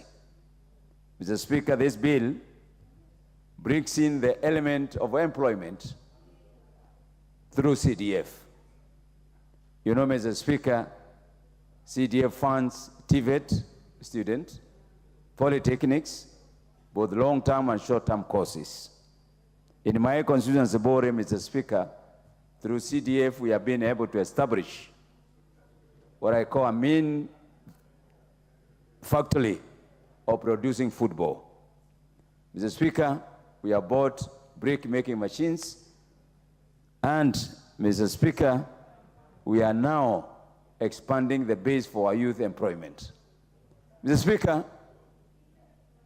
the fact that the bill now allows us to purchase some modular equipment, I think this is a step ahead. I don't agree that there will be problems of recurrent expenditures. What I know, Mr. Speaker, is that the bill has expanded the aspect of administration expense, which is stipulated clearly in the schedule.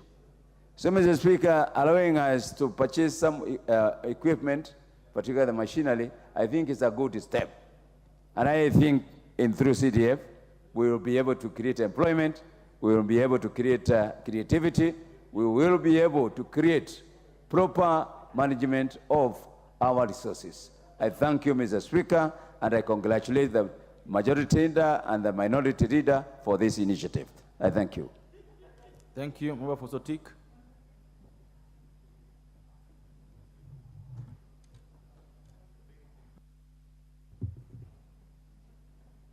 Mr. Speaker, I also arise to support this amendment. And Mr. Speaker, from the onset, I would like to thank the House leadership for the role they have played in this amendment. And more particularly, I want to thank the chairman of NGCDF for the role he has played for the last 1 year in office. Mr. Speaker, I want to start by saying that we thank our president of this country, who, in his address this year, he gave us a lot of goodwill. He mentioned, remember, Mr. Speaker, that as the member of parliament in Sugoi, in Eldoret North, he was able to do a lot of development projects in that region. Mr. Speaker, I want to say that the future of NGCDF now, after this passage of this amendment, has a lot of future, the bright future, because now we can see our children going to school. Now we can see the projects we are proposing in our constituency going to see the light of the day. Mr. Speaker, I want to speak about Sotik constituency. For the last 1 year, Mr. Speaker, I can say, and I'm proud to say that my people have benefited from NGCDF. And anybody, Mr. Speaker, who is opposed to this NGCDF fund is opposed to the people, to the poor, the poorest of the poor, who have benefited from this fund.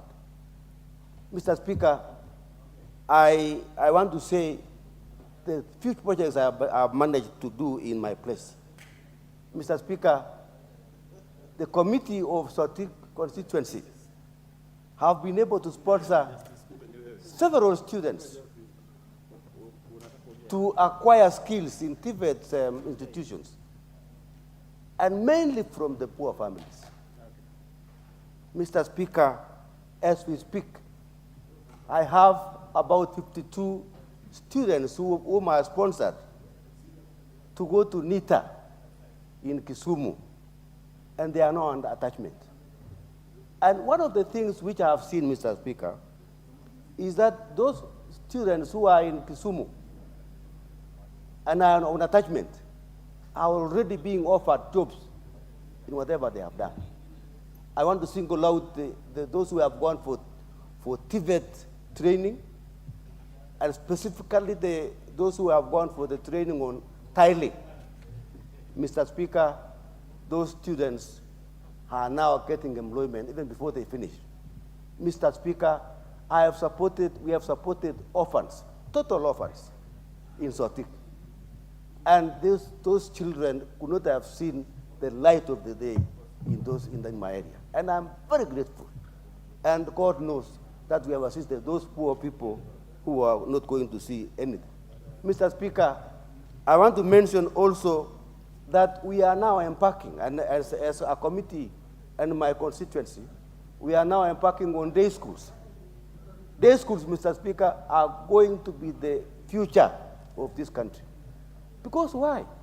Because we have students who cannot afford to go to boarding schools are going to go to day schools. Mr. Speaker, I want to say I am very happy, and we want to thank all those who have brought this amendment. And Mr. Speaker, I support this amendment. Thank you. Thank you so much. This chance now goes to the member for Narok North. The man. God.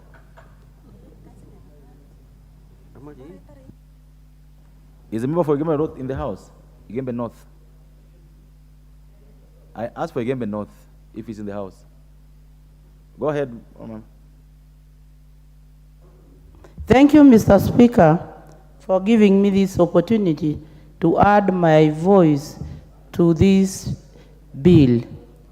This bill is a very important bill because it touches the NGCDF funds. And this is a fund that means a lot to the communities that we represent in this house. These funds are funds that has helped the community to construct schools, and that's why most of our children are not learning under trees. Because if it were not for this money, some of our children would have been under the trees learning because they have no money to construct classrooms. And this is the funds that the community really feel at the grassroots levels. They feel they are part of it because when we go for the public participation, it is the communities that decide on what their priorities are. So for those who are opposed to these funds, I really wonder what they think about it. Because if it were not for these funds, most of our children would have not been to school. Because this is the funds that we give, that helps the students to go on with their education because of the bursaries that they get from the funds. And now that the money can now be used to help the primary school, I think the money will go further and help the children that come from very poor families. And by so doing, these children will also enjoy the same rights that are enjoyed by the students that come from families that can take care of their school fees and can also construct classrooms. For that reason, I want to thank the leadership of this House, both from the minority and the majority, for coming up with the amendments of this bill. And so I support the bill and I support the amendments. And thank you for giving me that opportunity. I support. Madam members, you know how I preside. So stop walking to the chair. Then Mulyungi was walking to the chair and is the next online to come and ask for a chance, yet you've queued all this time. This is your chance now. Thank you, Mr. Speaker, for your kindness and for giving me this opportunity to add my voice to this bill. Mr. Speaker, allow me to thank the majority leader and the minority leader for bringing this bill to the floor of the House. This bill is timely and it was overdue because of the attack on CDF by busybodies. Mr. Speaker, CDF was an innovation.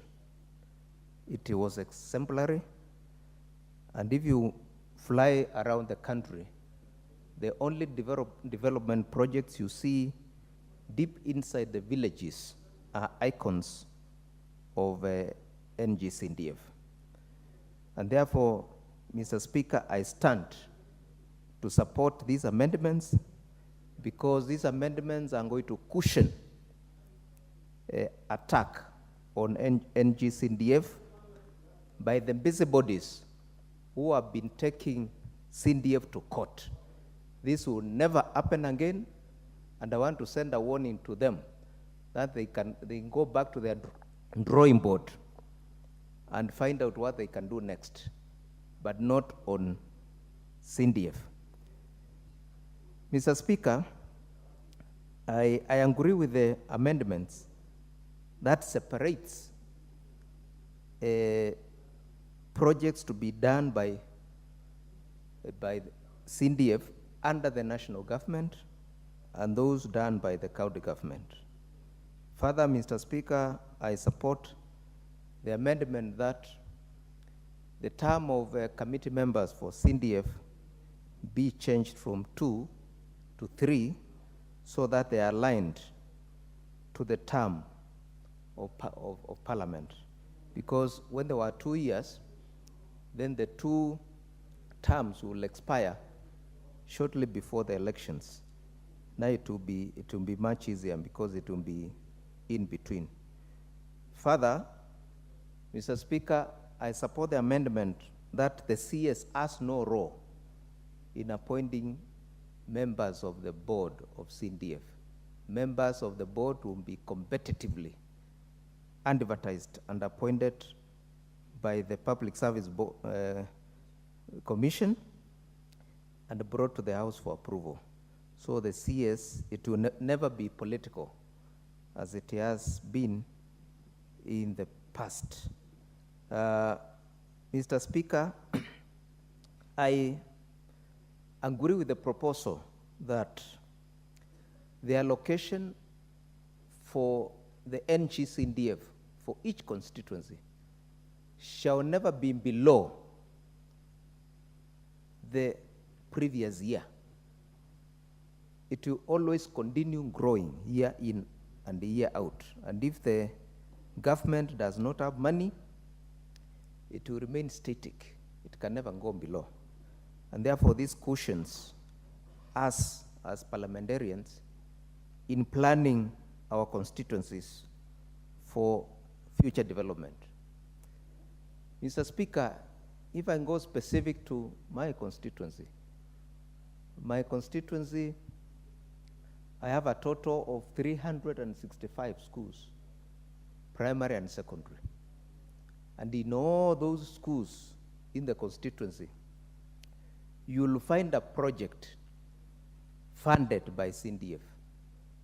And in majority of those schools, you find that most of the schools have been completed by CDF.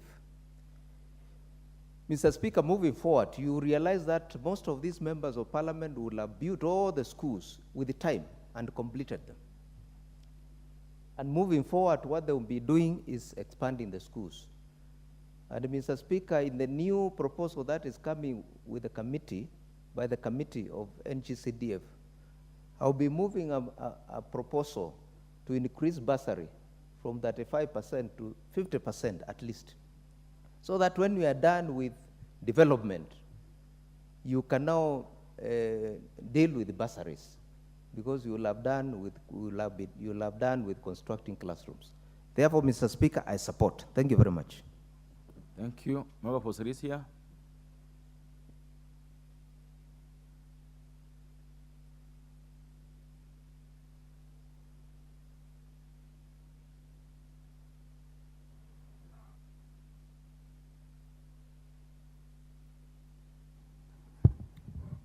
Thank you very much, Honorable Speaker, for giving me this chance also to join my colleagues who have contributed on this very important bill.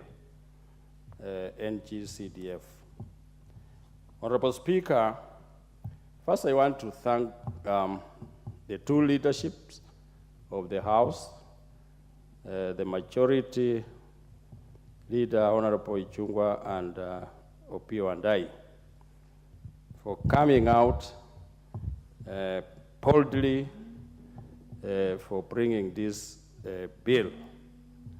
The Speaker, for a very long time, in, out, the NG-CDF has been in court, and I also want to thank the President for his boldness, because he was also a member of Parliament, and he used his CDF when he was a member of Parliament. He supervised it well, and many projects, when you pass, like me, I pass on that road for many years, I used to see. CDF has done a lot, Honorable Speaker. Until now, it has created a lot of jealousness from the governments, because the sponsors of this in courts, Honorable Speaker, is the governments. The governors are the ones who sponsor people to go to court because of what CDF has done. CDF gets little money, maybe 100 to 200 million, but county governments get billions of money. But all over the country and all over the world, Honorable Speaker, you have seen even other countries sending their parliamentarians to come and benchmark here in Kenya, Kenyan Parliament, to see how CDF is being used. Madam Honorable Speaker. Honorable Speaker, there is nowhere where you can see the member of Parliament either on the committee of CDF or sharing the revenue of CDF. There's nowhere, Honorable Speaker. I want to thank the CEO of CDF, Mr. Mbuno. From the time I came here, I've seen that him and his committee manages these monies very well. And I also want to thank the CDF committee for the good work under the chair, Honorable Sirima, Honorable Speaker. Honorable Speaker, when I think this is the only money that the Kenyan people can speak of. This is the only money, Honorable Speaker, that has done a lot of work in terms of building schools, in terms of building administration offices, in terms of paying bursary fees for our children. And this is the only money when you ask the poor mwananchi out there, he or she will only tell you that they know CDF. And indeed, Honorable Speaker, the CDF money is seen everywhere. There are many projects, Honorable Speaker, that have stalled since the devolution came in place. And we are proud, me in particular, I'm proud of NG-CDF money, Mr. Speaker, because you can count, you can be proud of, you can show if somebody. Thank you. Member for Butula.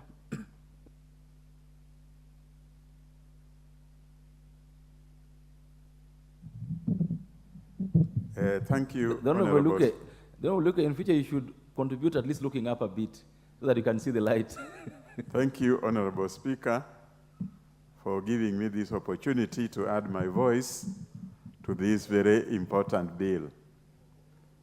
Honorable Speaker, being a member of the CDF committee, I am proud to be associated with these changes.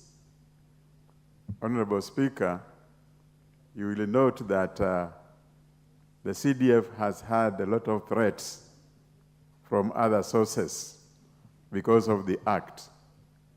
And the realignment of this Act, Honorable Speaker, is going to assure the wananchi the life of the CDF. Having gone out for public participation, Honorable Speaker, the first question you got from the wananchi was, are you coming to increase the amount of the CDF, or what are you coming for? They were not prepared to hear anything other than an increase in the funding of the CDF. So that shows how important CDF is to the ordinary mwananchi outside there. A lot of development has taken place in many areas because of CDF. The constituencies have become a platform for national government development because of the CDF. The mwananchi now can look around, and in some constituencies like mine, you will not see any project sponsored by the county government. Any project you see in the constituency is a CDF project. And therefore, realigning this act to make sure that CDF is not threatened again is a very important move that this House must fully support. Honorable Speaker, the constituencies have benefited. The changes that have come up in this bill are very important.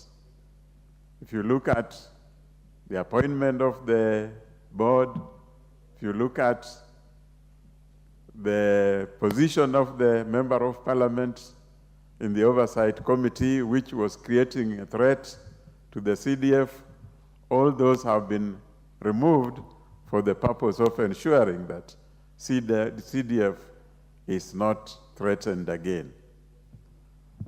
So, Honorable Speaker, I wish to support this bill wholeheartedly and ask honorable members to give it a full support. The only area we missed, Honorable Speaker, we should have increased or proposed an increase of the funding from 2.5% to 5% in this bill. But I think it's something that can be looked into in further amendments in future. But as far as we are concerned now, I believe we will not have any threats, and I'm sure those who are lining out opposition to the CDF will now feel threatened. Thank you, Honorable Speaker, and I support the bill. Thank you. Thank you. Member for Bomet, Honorable Lynette Chepkorir. Thank you, Honorable Speaker, for also giving me this opportunity to rise and contribute. First of all, I want to congratulate the Honorable Chair of the committee, the leader of my majority and the minority for this amendment. Mr. Speaker, I want to support the NGCDF. It has really impacted a lot in the community in matters development. I want to talk about the education sector, which has really assisted us through the bursaries. I know we have very many students outside there that they have been beneficiaries of these bursaries, and they have been able to sail through their education because of the bursary. As I speak, Mr. Speaker, I am one of the beneficiaries. I remember when I was in high school, I really faced a lot of challenges in terms of school fees. And because of CDF, I was able to complete my Form 4 and went to the university. When I was in the university, Mr. Speaker, it was also the same case. But I benefited from the bursary. I was able to be in the school, and I was able to go through my studies. So I want to say NGCDF has really assisted our learners. Most of us, we are beneficiaries, we are now leaders. There are pilots outside there. Most of the people have been great people in this country because of CDF. Again, Mr. Speaker, I want to talk of the building of classrooms. It has really assisted building the classrooms, which in return, it has enabled learners to be to study in a very conducive environment. Mr. Speaker, I want to support the amendment that there should be NGCDF. Thank you, Mr. Speaker. Thank you. Member for Igembe South, Honorable Paul Mwirigi.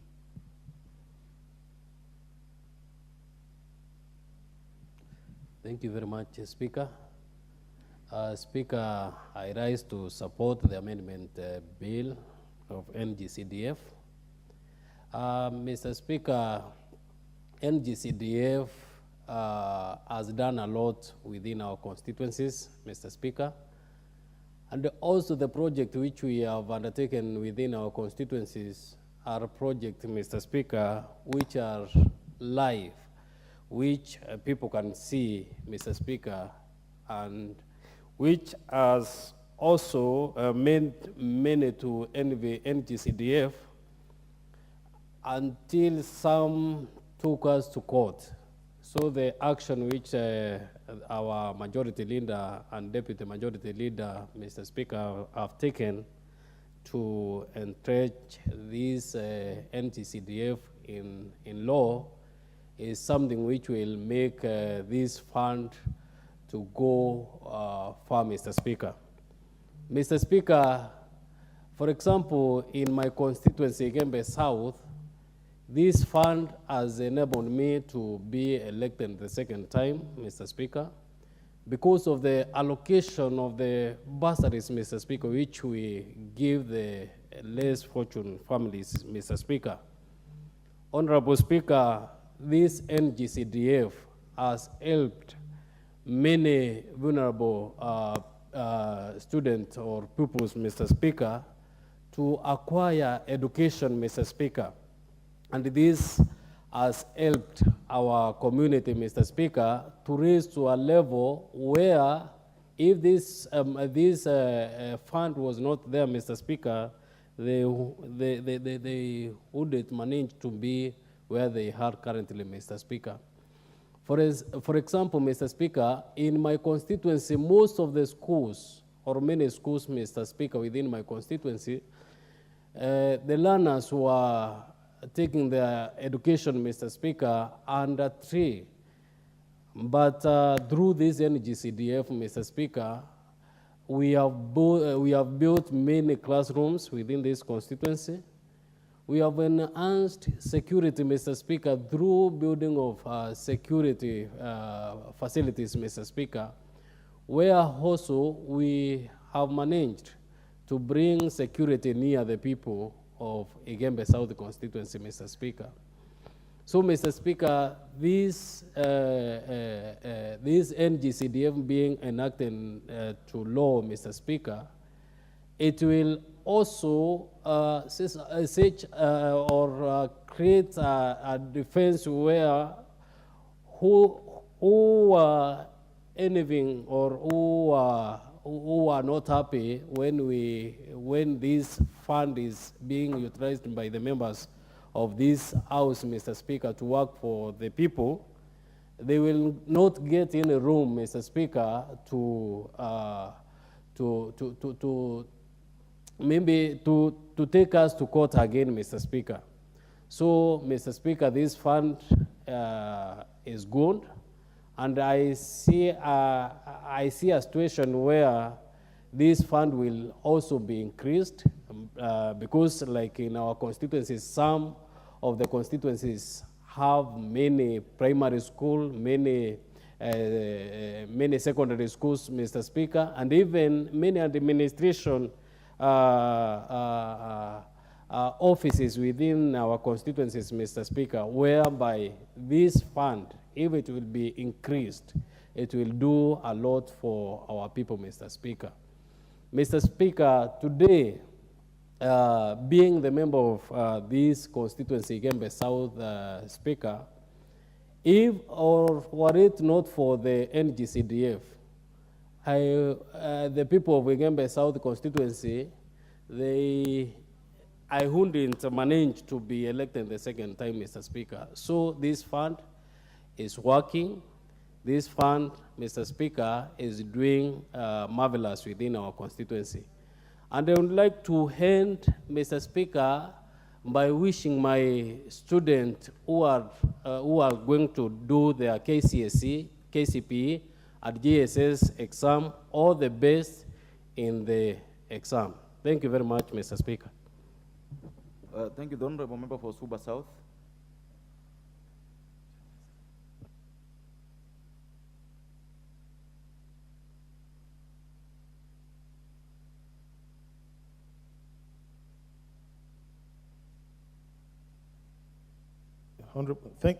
Thank you, Honorable Speaker, for the opportunity to speak on this important amendment bill. Let me begin by paying tribute to Honorable Mirioki Karue, the initiator and the founder of the concept of Constituency Development Fund. Unfortunately, he was not even rewarded by a second term, but I think he left an idea that will last for a very long time in the history of our country, and which has impacted very positively on so many lives. We give honor and praise to him. Honorable Speaker, I think the big contention has always been the role of MPs in the management of NGD CDF. I think now there's a lot of clarity that that role is limited to oversight. And even before then, I think there was a lot of misunderstanding. If you look at a lot of political systems, especially the parliamentary ones, the members of parliament do even budget planning and also exercise oversight within parliament. So I think for a long time, we were not understanding how this fund works properly, and hence there are necessary litigations in the past. Be that as it may, I want to highlight a few issues on the proposed amendment bill that I think probably we need to relook at. I'm very happy that a component of the fund could be used to support sporting activities in the constituency. But there's always been a problem that cash rewards are not part of the eligible expenditure under the NGD CDF. This really demotivates the young men who engage in sporting activities. And I think the government now has come up with something called Talanta Hela, where you monetize your talents. I think giving uniforms is not as good as giving cash rewards, where some of these young people could even use the money to buy school items or to support themselves by way of paying fees. I think we need to relook at this, and we need to cap it. We need to agree on a limited amount of the 2% that is being allocated that should be given away to young people as cash reward in sporting activities. With respect to environmental activities, I would suggest very strongly that we need to refocus this to target schools, especially on climate change mitigation measures by encouraging schools to plant fruit trees also as part of the school feeding programs, and also trees in certain areas that can be used for commercial purposes to help finance other activities in the schools, than just leaving it generally as for environmental programs. I think those environmental projects should be tied to schools and to climate change mitigation measures. Thirdly, I think we need to strengthen the local takeaways on CDF projects by keeping as much money as possible within each constituency, be they the bursary or be they the contracts that are being awarded for people to undertake CDF projects. I think that will be truly giving life to the spirit of devolution by retaining the money within the constituencies. I'm very happy to notice that this amendment finally will allow us to acquire machinery and equipment. This will be so important for road projects. as well as creating sports fields. When you go to a lot of schools, they need to be graded. If we could align this with the funding arrangements with KERA, we will save a lot of money. If constituencies can have their road maintenance equipment, much of the KERA funds would then probably be used just for fueling, and we would do more roads. I think this is a very positive development where we can now get road grading equipment for our constituencies. I would also like to appeal that we look at this and agree to support faith-based learning institutions. I think there are many schools started by churches that are currently excluded from CDF support, even madrasas and other learning institutions that we need to support that are also very important. I see a very bright future for CDF, and I hope one day it will be extended to give direct economic empowerment to the youth, where it will even have a loan component for group activities. With those many remarks, Right Honorable Speaker, I thank you very much for the opportunity. Thank you. Member for Kwale.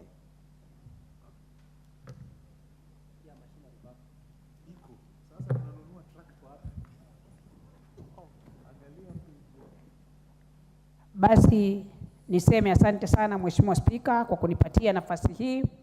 Mheshimiwa Spika, mimi pia napenda kuingia katika kumbukumbu za kuweza kupigia upatu na kuipatia kongole mswada huu ulioko mbele ya bunge hili ambao umeletwa na vinara wetu wa bunge hili la kitaifa, kinara wa wengi na kinara wa wachache wa bunge hili, na wapatia hongera kwa kuweza kuleta marekebisho kidogo ya kuweza kufanyisha mswada huu kuingia katika kuwa wa kikatiba au kuoana na katiba yetu ya taifa hili la Kenya.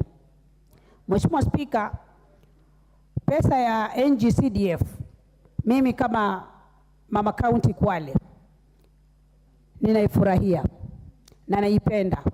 Ninapoona wajumbe wangu wakiwajibika kuwafanyia miradi watu wa Kwale. Kwanza, pesa ile ambayo inafanyiwa miradi inamfaidisha mwananchi wa Kwale kupunguza umaskini ulioko pale. Zile biashara tu zinazofanywa na NG-CDF pale ni biashara ambayo imebaki katika eneo lile la Kwale na imefaidisha kina mama na vijana wengi sana. Mheshimiwa Spika, ujio wa pesa ya NG-CDF kwa kusema ukweli imemaliza umaskini mashinani. Mheshimiwa Spika, wakati wa nyuma sisi tukiwa tunasoma, wazazi wetu walikuwa tulipie ile school fees au ile karo, unalipa kila kitu. Ujio wa NG-CDF, Mheshimiwa Spika, ninautambua na nauona ni wa maana sana. Na kupitia njia hii, wanafunzi wengi kutoka lile eneo la Kwale ambao wametoka familia maskini, ambao wasingeweza kuona elimu kama si ujio wa NG-CDF, Mheshimiwa Spika. Mimi napenda pia kuunga mkono marekebisho haya, na pia niseme nimefurahishwa na ibara ya 19A ambayo inasema waziri hawezi kumaliza kazi yake wakati ameappoint wale board members wamechaguliwa. Lazima wataletwa katika bunge hili waweze kupigwa msasa na wabunge ili waweze kuidhinishwa kuweza kufanya kazi. Hii najua pia ni nafasi ambayo ingeachiwa mawaziri, basi wangechagua magirlfriends wao, wangechagua marafiki zao, wangechukua watu wao wa karibu. Lakini bunge hili ninavyolitambua vile linavyofanya kazi, Mheshimiwa Spika, pole. Mheshimiwa Spika, najua nimekukwaza. Naomba msamaha. Hujanikwaza, nauliza kama waziri pia anaweza kuwa waziri wa kike. Asante kweli Mheshimiwa Spika, anasema inaweza kuwa ni waziri wa kike. Waziri wa kike pia anaweza kuleta rafiki yake wa kiume au akaleta boyfriend yake. Lakini bunge hili linavyolitambua, Mheshimiwa Spika, vile linavyofanya kazi yake, litapiga msasa na kuweza kuleta watu ambao watawajibika kuweza kuangalia pesa ile inavyofanya kazi, ili kuonekane kuna uwazi na usawa katika pesa ya NG-CDF. Pesa hii ni pesa ya serikali na lazima tuitunze. Katika ile sehemu yetu ya oversight, lazima tuhakikishe pesa ya umma imeweza kutumika vizuri kwa njia nzuri na kwa njia ambayo haina mapendeleo kwa wengine. Mheshimiwa Spika, anasema asante sana. Mimi ni mama kaunti Kwale, lakini naipigia upatu sera hii. Asante sana. Thank you.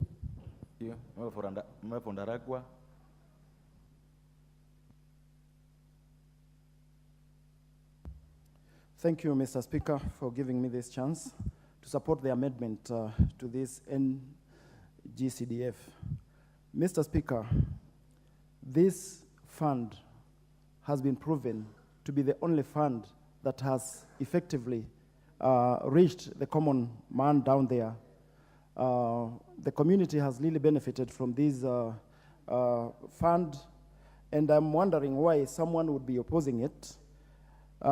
Taking into consideration the number of students who've been aided by the bursary that is normally given through CDF money. Mr. Speaker, the scope that is undertaken by the NGCDF is quite important to the wananchi, because things like environment, security, and classrooms that are normally constructed and renovated by NGCDF, everybody can see. And I wonder why can't these people who are opposing it can't go around the country, conduct a survey, and see the impact, and try to ask the wananchi whether that fund is effective. And I believe if they could only do that, they can see that these funds are the only funds that are effectively felt by wananchi down there. Actually, Mr. Speaker, going forward, I wish that even the scope and the funds could be increased to support more socio-economic activities by wananchi.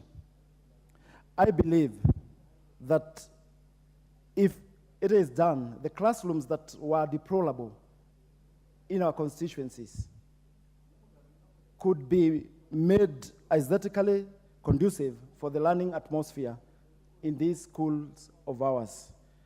Mr. Speaker, I wish the person who introduced this, and I am proud that he came from my county, could be awarded a medal, because this is the only fund that members of this House can agree with me that can go all the way to reach that poor kid in our constituencies, to realize his dream of going to school, of undertaking a course. Because, Mr. Speaker, in my constituency, I have revived a TVET that had gone down, and by sponsoring some students to go and undertake these technical courses, I have a dream that those students that could have gone down to drunkardness and maybe becomes thieves and useless people, now they are going to that TVET after sponsoring them using these funds, and this would be a game changer to these students.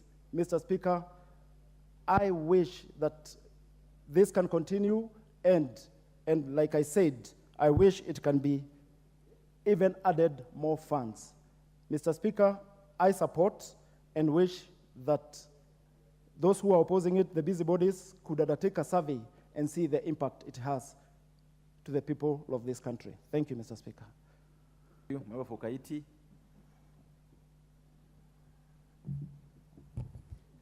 Yes, thank you, Mr. Speaker, for the opportunity to contribute on this important amendment.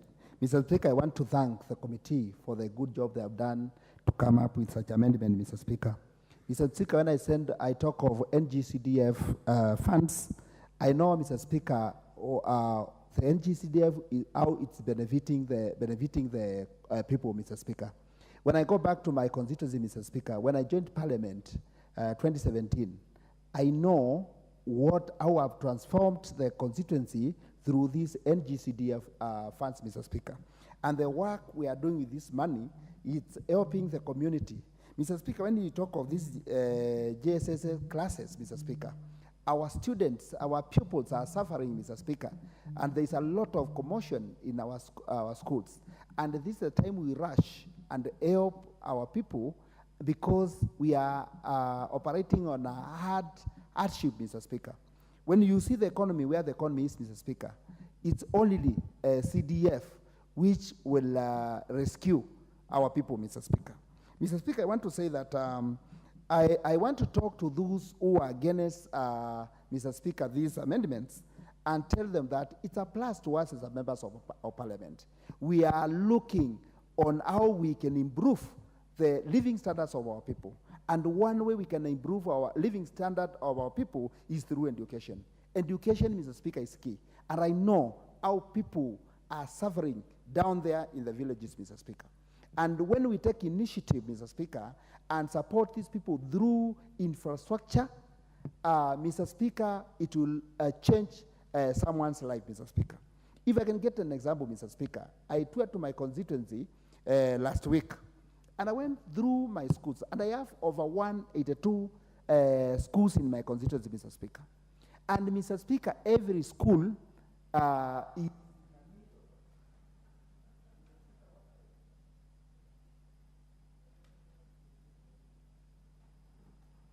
Thank you, Mr. Speaker. Mr. Speaker, someone is sabotaging me. I don't know who is that. Thank you, Mr. Speaker.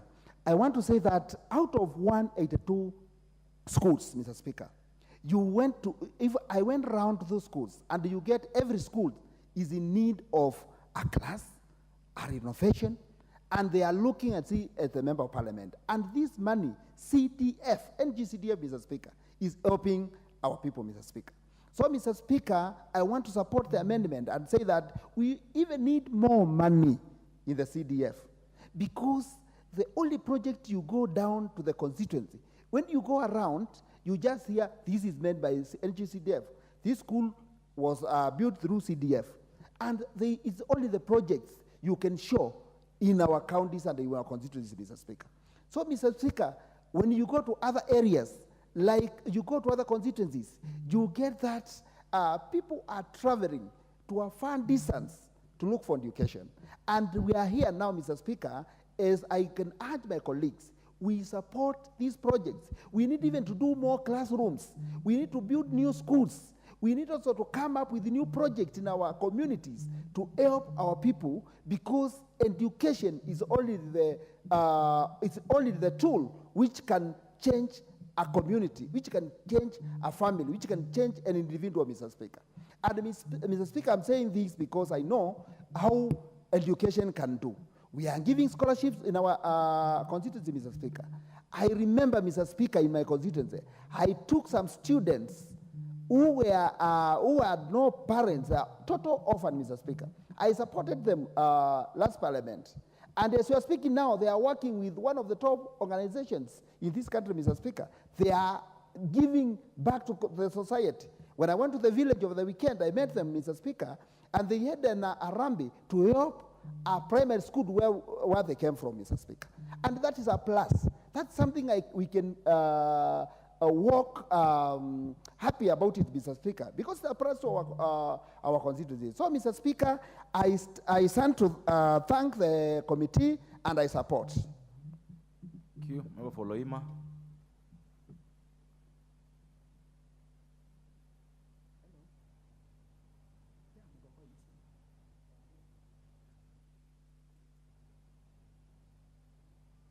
Is that member for Loima?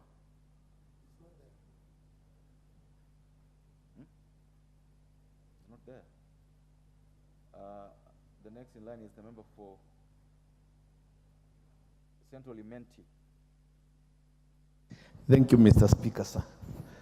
Mr. Speaker, I hereby stand to support this bill, this amendment, the bill of CDF.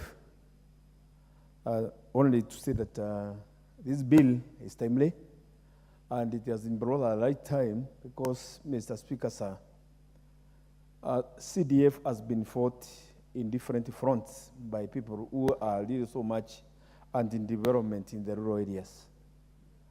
CDF has assisted the most unfortunate and less fortunate people in the society, especially where we have people who benefit from bursaries in these schools.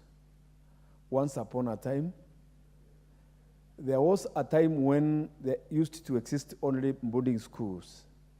And at that time, most of the poor families, students were denied a chance to attend a secondary school or high school education. And when it came to the day schools, it came as a savior to the rural society. And then when CDF was allowed to be used to assist the day school students, at least to exist in those schools, for feeding programs, because other things are being met by the government, as it is said, really it has played a great role. In my constituency per se, I cannot profess or say that there is anything which I have seen during my lifetime being carried out by the central government or the national government. No projects at all. Not building an office of the chief, assistant chief, or a school, other than one building which houses the DCC. Only one during my lifetime, because see, I'm not young. Mr. Speaker, it's only through CDF that things have started taking shape in the constituency, that now you can find that there is upcoming offices, new buildings, structures, either of the chiefs, assistant chiefs, DOs, what you call ACC, or schools, or labs, or anything else which can be traced to the national government through CDF. The amendments which have been inserted in the CDF Act are very important because, as they are giving it some strength to withstand the storm on being taken to court now and then by activists who are really so much against CDF, and who always profess that there is conflict of interest when it comes to the separation of powers. But as it is now, if it is passed as it is, the public is going to be a great beneficiary of the same without getting worried that the projects which have been started are going to be left halfway because of court orders or because of other threat from those activists who live in the major towns and then doesn't know what takes place in the rural areas.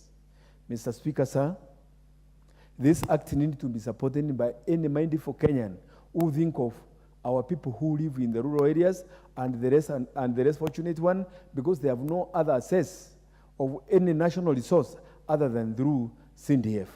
I thereby support the bill wholeheartedly. Thank you, Mr. Speaker, sir. And with the same breath, I wish the people who are doing the students who are doing the the secondary school and junior secondary school education as examination this time, success in my constituency, and tell them that let them do their best to see that CDF has really done a lot of work to maintain and keep them in those secondary schools. Thank you, sir. Thank you, Mr. Speaker. Thank you. Member for Rangwe.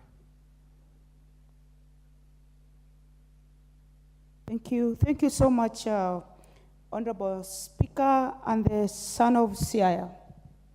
We appreciate the good work that you're doing, and I rise to support these particular amendments to the NGCDF Act. Honorable Speaker, I want to speak in the shortest time with a lot of emotions concerning NGCDF. Honorable Speaker, anybody who has had any intention, ill or well, on CDF should make a trip. These people should make a trip, come to Rangwe constituency and see what NGCDF has done.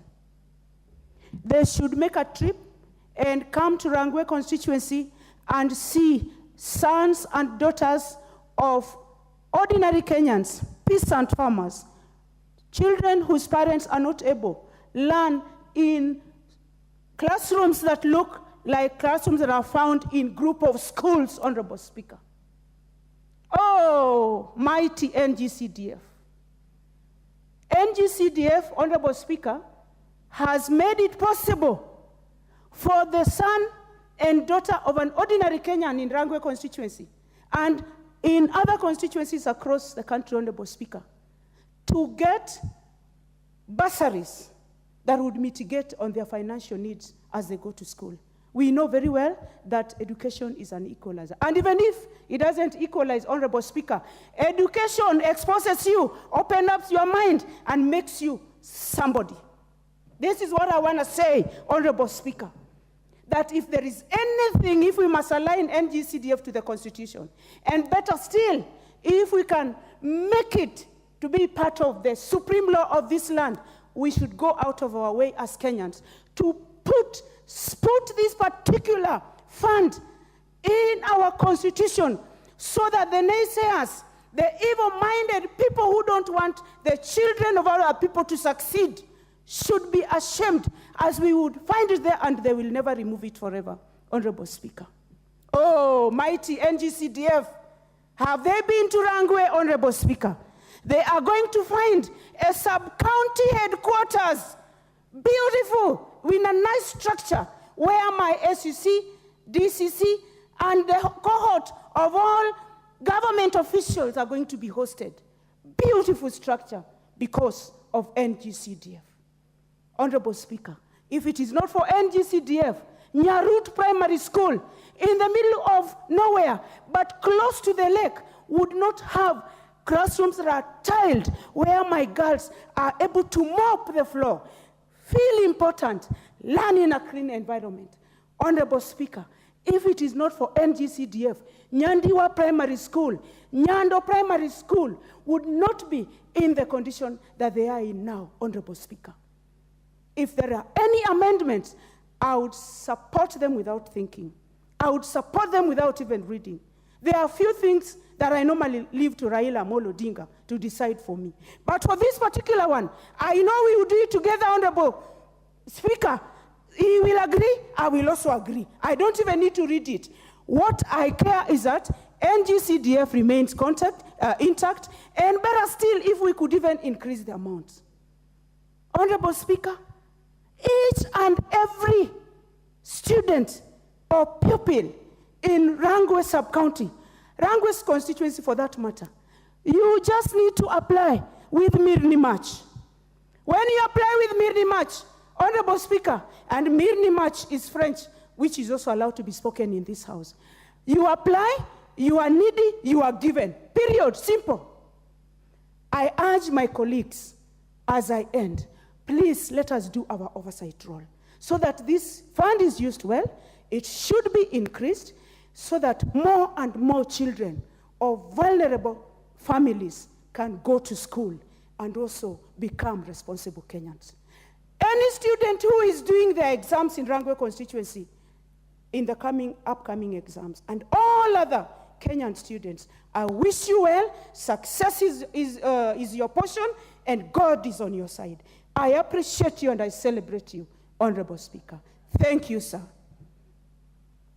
You agree with me that Dr. Gogo has spoken for almost all of us, if not all of us, on this matter. And during the days when we could decide this would be a very good point to do the do. But let me give this chance to the member for Turkana East.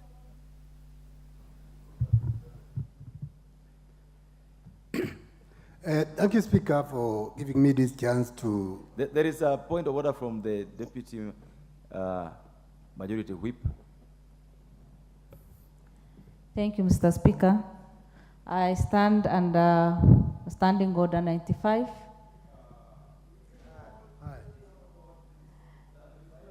Allow her to move her motion, then you can yes, do under Standing Order 95. And I feel this matter has been debated well. I call the mover to reply. Thank you. Of the House, does the matter be called upon to reply? No.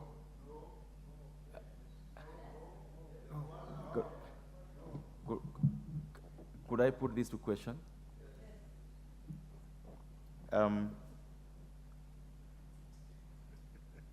Looking at the list I have here, I only have 4 people who want to contribute on this bill, and they're done. So I would use the same standing order, the Honorable Naomi, to give these 4 then we'll call them what reply. And I'd request the four, so that we meet midway, when you get a chance, you take a short time so that we are able to also take care of the interests of the leadership. Because you can imagine, they have also been sitting here for the last 2 hours waiting for this. So allow them that opportunity. Don't Nicolong. And before you speak, the member behind you, I would like to know his name. Just say without a mic. Because we cannot see you.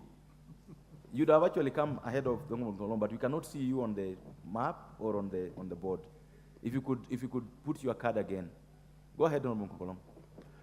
Thank you, Mr. Speaker, for giving me this chance to add my voice on this important amendment bill on this important fund of NGCDF. Mr. Speaker, I fail to understand what are the busybodies who are fighting this fund. Mr. Speaker, I believe the issue of NGCDF, it might be a thing which has become a threat to other development partners or even the development function money, whereby, because the NGCDF, they have done a lot through the little money, because if you see, you compare the 2.5% against the 290 constituencies, and the 15% of the total budget for this country against the 47, NGCDF, they have, through the management committees, they have done a lot. And maybe the busybodies, they are being sponsored by those who are supposed to do other development in other parts of this country. And that's why most of the time, you find that people, they are rushing to court to talk about NGCDF. So, Mr. Speaker, it is our time now to find out what is all this. We need these busybodies to be incorporated into the public participation on these matters to do the creation of so many things which we need to put into NGCDF fund, so that they stop disturbing us. Instead of talking how we can add money into NGCDF, we continue talking about NGCDF in a negative way. Mr. Speaker, if you go around this country, I believe if you can take these people who have gone to court to go to every constituency in this country, these people, they can be even thrown sons to death by the public, because what the public they are getting, this is the only money the common mwananchi is managing. The money they make, they decide projects by their own. It is the only money. Talk of this 85% which is remaining here in the national government. It is run by the executive. Talk of the devolution money going to counties. It is run by the executive. It is only NGCDF that it is run by the common mwananchi. And that's why when we talk about this fund, we talk of a reality. We talk of something which is touching the life of our people day and night. Because when you go to those villages, you can go to a village, in the county I come from, we receive about 13 billion. But go to some villages, you can get NGCD project, but not a county project. That tells us that NGCDF is very important in our development in this country, and we need as members of parliament to support NGCDF by all means.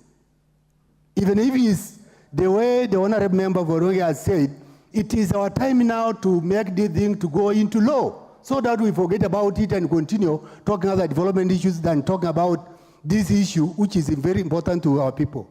For those few remarks, I wish also to say I stop there, and I wish all the students in my constituency who are doing the exams best of luck in the exams, and let them do it with God, and all of them, they will come out successful. Thank you. Thank you so much. The Honorable Lekomontari. Thank you, Honorable Speaker. for this opportunity. Speaker, I want to join my colleagues supporting this bill. Honorable Speaker, CDF has touched lives of very many people. More so, Mr. Speaker, in some areas which are marginalized for a very long time, we are now able to come almost closer to where the rest of Kenyans are. And Mr. Speaker, the schools in our constituencies have classrooms and all the infrastructure courtesy of CDF. And Mr. Speaker, the NGCDF for about more than 10 years ago, we have seen a lot of improvements in terms of development. And Mr. Speaker, the children who are coming in nowadays from humble backgrounds are able to go to school because of CDF. And Mr. Speaker, this is a good bill because we really need to align the CDF to the Constitution. And Mr. Speaker, in Kenya, there are a lot of inequalities in our country. And the CDF has reduced the gap, Mr. Speaker. That even if maybe our constituency may not get funds from even the ministries, at least we have the CDF. And there are so many funds, Mr. Speaker, in every department of national government, but not all the constituencies will be able to get the same funds. And when this CDF came into play, we are able to have development. Mr. Speaker, the only thing I have seen when it comes to budgeting of CDF, we are now using the wards, and that one has disadvantaged some areas because of the wards, the number of wards in a certain constituency. And Mr. Speaker, if you look at the constituencies which have few wards, they are also behind in terms of development.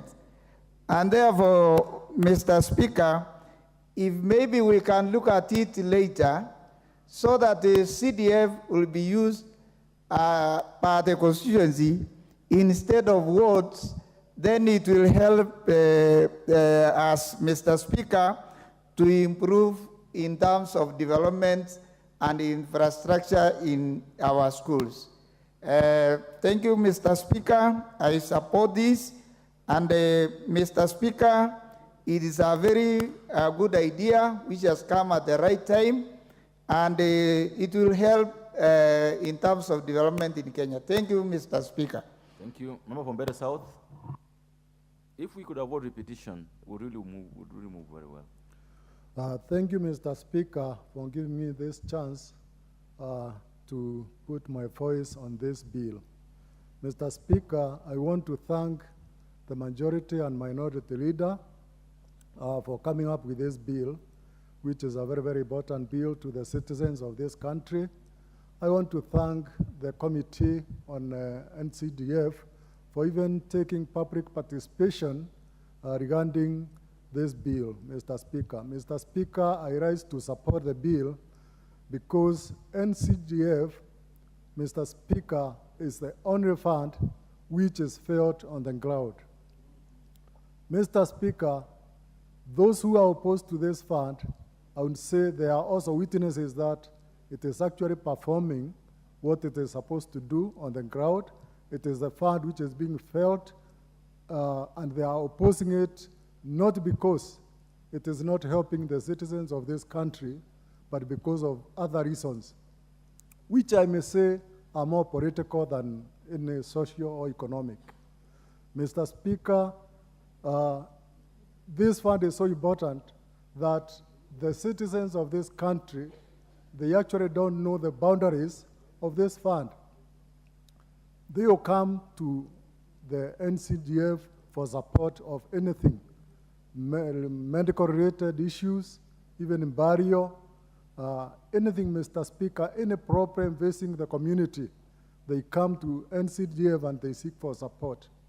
Even those who are in the county government, Mr. Speaker, you find they are asking CDF to support functions which are very much under the county government. For example, Mr. Speaker, you find a lot of our medical facilities are dilapidated, and the citizens of this country would wish that NCDF can be used in the same way you use it to build schools. We can use it to build dispensaries and hospitals. But Mr. Speaker, because of the role, the separation of powers, it cannot be used. I want to support this bill because it has clearly spelled out what NCDF should be doing for the citizens of this country and what the county government should do.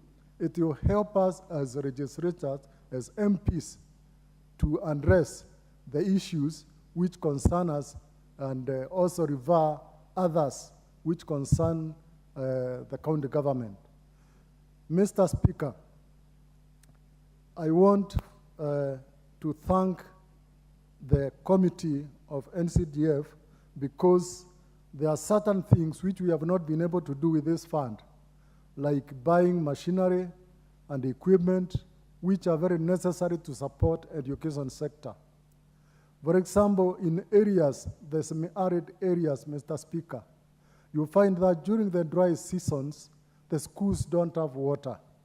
And yet, the fund is not allowed or was not permitted to buy water bowsers to supply water to schools because the supply of water would involve some kind of recurrent expenditure. But in Clause 7, Mr. Speaker, it is clearly spelled out that the fund now can be used to buy machinery, equipment, and even vehicles, and also money can be set aside to support the recurrent expenditure for that. This would really help those who come from such areas like myself to support schools in supply of water. Mr. Speaker, this fund is very, very useful, especially to those vulnerable families, Mr. Speaker, where you find students are unable to complete their education due to lack of school fees. In my constituency, Mr. Speaker, this fund, this particular year, has helped me to finance students of Form 4, those who would have dropped out at Form 4 to complete their education using bursary. And Mr. Speaker, I wish to take this opportunity to wish those students from Bere South every bit of success in their exams, and further to pray that when they go through this fund, we will still support them. Thank you, the member for Moyale. Thank you, Mr. Speaker, for giving me this opportunity. I want to start from the word go, that I've been a member of parliament for the last 1 year, but the CDF fund came to the constituencies in July. And within these 3-4 months, you will actually see a significant impact that was contributed by the CDF. And for that, I stand to support the motion. Mr. Speaker, CDF is one of the only equalizer that has actually tried to bring the country at the same level. There are areas which have been traditionally or historically marginalized, and it is through the CDF that we are bringing these countries at par and make them look like other parts of the country. And for that, I support the motion. It's unfortunate, Mr. Speaker, that the CDF projects are heavily taxed by the government. This is a government money, and the projects are taxed to the tune of 16% VAT. I think we need to revisit that, because that money is from the government, and there's no way in which the government will tax its own expenditure. It's not an income to other people, but it's actually, and that by taxing this money, what we have done is that we have actually cut on the value of the projects to be undertaken by the government. So I think we need to look at this issue, but the bursary is a noble thing, and it touches the lives of every household. Every household in the constituency is actually impacted by the activities of the bursary, which is very noble and is assisting lots of children who are not able to go to school otherwise. I also want to thank the chair of the CDF Committee of Parliament and also the Education Committee for negotiating with the Ministry of Health in bringing the infrastructure money fund to the CDF kitty so that we are able to contribute further to the constructions of schools. With those few remarks, I think I want to state that take the advantage of this occasion to wish all the students of Moyale constituency and the Greater Marsabit County the best luck in the exams so that they will compete with the rest of the country. And those who will pass, go to secondary school, will definitely be getting funding from the CDF kitty. Thank you, Mr. Speaker. The Honorable Umulher Harun.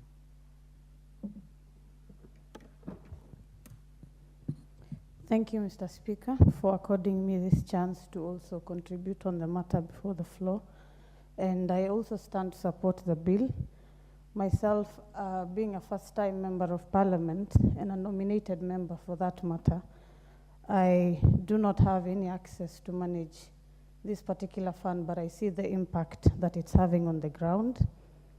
And for the longest time, we have seen areas that have held the national resources and regions that have been left behind, but this fund has come in as an equalizer, and we have seen the numerous schools and institutions that have come up since then. And even as at now, regions like nomadic regions and assault regions are still lagging behind. And when other debates still come up, like the 1 man, 1 shilling issue, it's quite unfortunate because such funds have made quite an impact. And any other addition of funds to such regions would not only bring development, but also progress to people who've been marginalized and historically left behind. And speaking still on nomadic regions especially, because I come from a nomadic region and a predominantly Muslim community, where children are first enrolled in madrasas before they're enrolled in primary schools. It would be important that such a fund is expanded to also support institutions like the madrasas to allow more children to be accommodated into school when you talk of retention and also transition and further enrollment.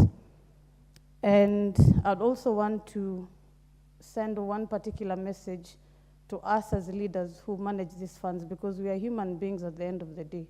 And when we come from a heated election, we tend to own the funds and manage it like it's individual property. These are public funds, and cultures of the winner take all must not also come into place, because I engage with the young people in this country who tell me ABCD are the factors they are not able to access funds like the CDF. We should ensure that every child benefits from these funds and end the winner-take-all culture. I finally wish to congratulate all the candidates across the country and wish them all the best in the exams. Thank you very much. Thank you. The Honorable Timothy Toroitich. Thank you, Honorable Speaker, for giving me an opportunity to contribute on this very important bill. Honourable Speaker, it is true that this bill is very important in terms of development in our constituencies. But, Honourable Speaker, so that we protect this bill, the most important thing is we amend the Constitution to anchor this particular fund in the Constitution, so that even regimes that will come in the near future that may not buy the idea of CDF, then if it is anchored in the Constitution, then no one can interfere with it unless we have an amendment to the Constitution. So, Honourable Speaker, for me, that is a very important thing that, as a House, we must be able to follow up, so that we have this law that can serve not only the current generation but posterity. Secondly, Honourable Speaker, I have read the amendment. It is very progressive, but it has given us clarity, particularly on the role of the National Assembly in the oversight of this particular fund. Honourable Speaker, I'm aware that there is a committee called the COC, the Constituency Oversight Committee, which is established under the current regime of law. But now this particular amendment will give us clarity, so that we have a role as members of Parliament to independently oversight this particular fund, because for me, that is very important. Honourable Speaker, there is something that I've seen, which we must be able to look at critically when this bill comes to their second house. Honourable Speaker, in terms of sports activities, I do not see any reason why we should exclude cash awards. Honourable Speaker, every time we have a sports tournament in our constituency, we are told that, you can only give non-cash awards. Honourable Speaker, for me, it doesn't make sense, because if a tournament is a football tournament or any other tournament of sports is to make any sense, why can't we amend the law to enable us get a certain amount of money to be able to reward those who are playing? Honourable Speaker, the issue of non-cash awards for me is something that as a House, we must be able to look critically in the Committee of the Whole House and propose an amendment so that we include cash awards in terms of the sports activities. Honourable Speaker, I also allowed the provision that in terms of acquisition of vehicles or machinery, Honourable Speaker, I allow that because some of us come from communities where there are no access roads to schools. Honourable Speaker, you have to engage a contractor so that particular road is opened. So if that leeway is available so that you can be able to purchase machinery, then it will assist us to open up areas so that our young students, the pupils, can be able to access education without being tied down. Generally, Honourable Speaker, I support this bill, but with certain amendments when it comes to the Committee of the Whole House. Honourable Speaker, thank you. I wish the students, those who are sitting for KPSHare, KCPE, and KCSE in the constituency of Marakwet West, I wish them the very best in these forthcoming national examinations. Thank you, Honourable Speaker. Finally, before the mover replies, this chance goes on for Seme, the Honourable Nyikal. Mr. Speaker, I sincerely thank you for giving me this opportunity. And Mr. Speaker, I'll try to be brief. What CDF has done is known to all of us. And it's also the most cost-effective fund that I've seen, including the main budget. And sometimes I wonder, instead of opposing it, why don't we actually use the same principle even in the bigger budget? Find a way, because this is the only fund where we are actually using less than 10% in recurrent expenditure. Others we are thinking of 30% accepting, while we have a fund where we are using about 10%. In that context, it has worked. Mr. Speaker, in education, in security, it has done a lot. For me, just like in your constituency, I've been able to put up a technical training institute, a medical training center, a teacher training college. And Mr. Speaker, all my schools now have tiled classrooms and electricity. Mr. Speaker, this thing has done. Across the country, when there are school functions, you see the yellow buses. All those yellow buses are actually CDF. Mr. Speaker, bursary and scholarship has made, I've met students, me have been in parliament long enough that I've seen students who got bursary, have gone to university and are now working, who otherwise would have not. It has done a lot. I therefore support this bill because, in fact, what it is trying to do in general is improving it. The first thing is to reaffirm that all it does is within the mandate of the national government. I like that. That is actually a great thing it is done. The other thing is that it's ensuring that the funds given never go beyond the last year, below the last year. That is what we will want. And Mr. Speaker, in clause 9, it is actually increasing the number of members that are in the constituency committee, which has been very hard for us to actually balance because of the need and the popularity of this.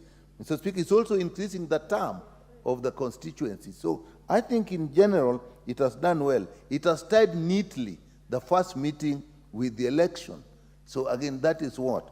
Now, another important thing, and this one we'll have to look at, I wonder why we are linking we are assigning the selection or the appointment of the board to the Public Service Commission. That is the only one that I'll actually have to look in details. Do we really need to do that? But all the other proposals that are made, actually I support them. We lose sport a little bit, we lose a bit on environment, but I think in general, it is a good bill. We will look at the issue of the Public Service Commission and the appointment of the boards, and if there's need for amendment, we'll propose that. In general, Mr. Speaker, it's a good bill. I support it. Thank you. Is the Honorable Majority Leader. There's a ranking member in the House. I don't know if you have heard his voice in a long time. And if you allow him to do 2 minutes, and then he will speak. The Honorable Moroto. Thank you very much, Mr. Speaker. I want to join my colleagues by sincerely thanking those brains who sat and came up with this good bill. Mr. Speaker, I was here during Kibaki's time when we started this CDF. In fact, is through Engineer Karue, who brought it, and it was easy because the president himself accepted. And we started with 6 million.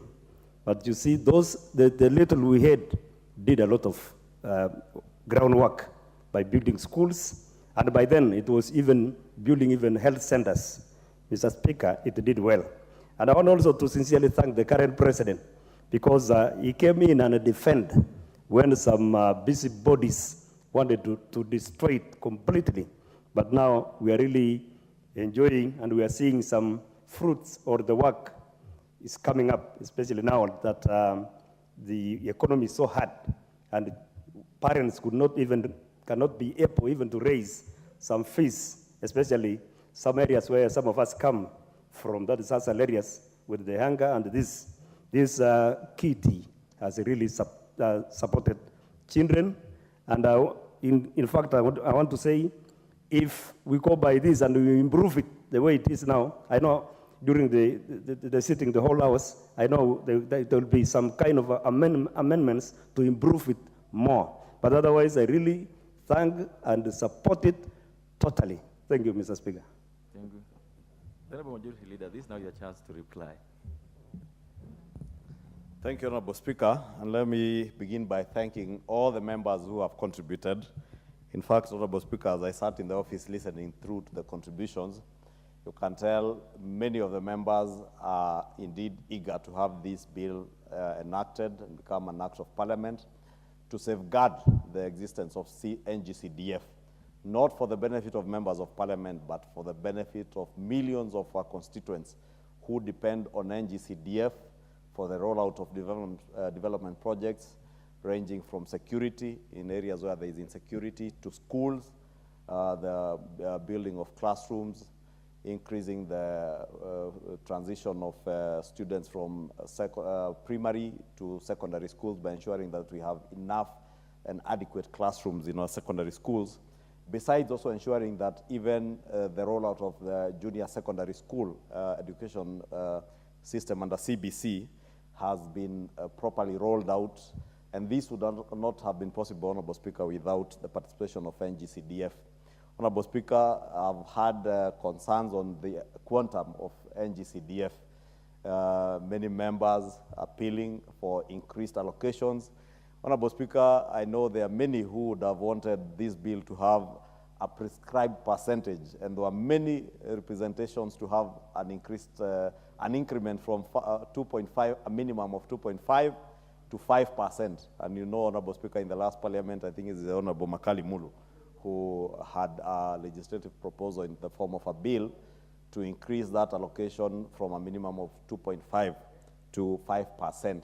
But Honorable Speaker, as the wording says, it is a minimum, and nothing stops us as we pass and allocate resources during the budget-making process from making, allocating percentages that are higher than that 2.5%. But of course, with the availability of resources being a factor. But also to assure members, Honorable Speaker, because of those concerns that have been raised, this bill at least guarantees that you shall never get money allocated for NGCDF that is less than what was allocated in the preceding year. For instance, if this year each constituency is getting about 170 million shillings, next year, irrespective of the revenue collected, we are safeguarding that you cannot get less than that 170 million. And therefore, that means that NGCDF amount can only be incremental year on year.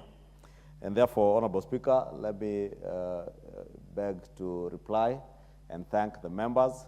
And I do hope that after the short recess of 1 week, we shall come back and have this bill progress to the Committee of the Whole and the third reading and become an act of Parliament. And as I said in my contribution, it will in a big way address many of the concerns that have been raised even in our courts by many of the petitioners. And I also spoke to them to understand that NGCDF is not a fund for members of Parliament. This is a fund of the national government delivering services to the people of Kenya who reside in our counties, who reside in our constituencies and our wards, and therefore is a fund that is indeed important and has in a big way changed the entire landscape of our development projects and programs across the country. There is not a single part of this country, Honorable Speaker, that you will go to and not identify projects that have been funded through NGCDF. And like Honorable Speaker, in the county governments, there are areas around the country where people don't even know devolution came. Almost 13 years after devolution, people are yet to reap the benefits of that devolution. They have not been able to see an ECD classroom. They have never seen a dispensary built by their county governments, not even a borehole project, Honorable Speaker. But in every corner of this republic, in all the 1,450 wards, not a single ward in this country can Kenyans show you a project funded by NGCDF. And indeed, this is the way to decentralize development in our country and ensure that development is equitable and is rolled over the entire country. Irrespective of your political affiliation, Honorable Speaker, you've seen the agitation amongst our MCAs for autonomy of their county assemblies and also for a ward development fund, something that I truly support on, because we have governors in some counties who imagine that MCAs should be acting like their lapdogs to sing songs of praise to them. And when they don't, then those MCAs suffer from development projects not being rolled out by their governors in their respective wards. And that's why we must also support the enactment of a ward development fund to go to the ward level, Honorable Speaker. Many of our members here will tell you that we are under immense pressure from residents because MCAs in our wards are not able to do roads, they are not able to do dispensaries, they are not able to be able to roll out even very simple projects in their wards because governors are not allocating resources to them, Honorable Speaker. Therefore, Honorable Speaker, I beg to reply and I Honorable Speaker, as I reply, allow me to take this opportunity to wish all members, all these members who are here, and those who may have left ahead of us, a very restful 1 week recess. It's a working recess. I know many committees have indicated that they will be sitting throughout the week. I know the NGCDF committees will be working, especially to work on any proposed amendments, considering any proposed amendments. The Committee on Foreign Relations and Defense is in the vetting process, and many other committees of this House, Honorable Speaker, that are working within and without the precincts of Parliament. And allow me to wish all of them a good short recess, and hope to see all of us back to this House next Tuesday but 1. Therefore, with that, Honorable Speaker, I beg to reply, and I wish to request, Honorable Speaker, that you now invoke Standing Order 53.3 and defer the putting of this question to the next time when we sit. Thank you, Honorable Speaker. Thank you so much, members. I think, as the Honorable Leader said, we defer the putting of the question on that matter to the next sitting. Next order. Order number 12, motion, report of the Auditor General on the National Government Constituency Development Fund for 12 constituencies in Kakamega County. What's out of order, Honorable Bayer? Oh, the Honorable Leader, you have something to say. Give the mic to the mics. Sorry, Honorable Speaker, the issue that Honorable Owen Bayer wanted to raise, Honorable Speaker, I could raise it. It's really nothing out of order, only that the mover of the motions that follow this one, Honorable Speaker, was left earlier. And therefore, we wish to request that you do stand down the next order. Next order. Order number 13, motion, inspection of various one-stop border posts in the northern corridor in the East African community.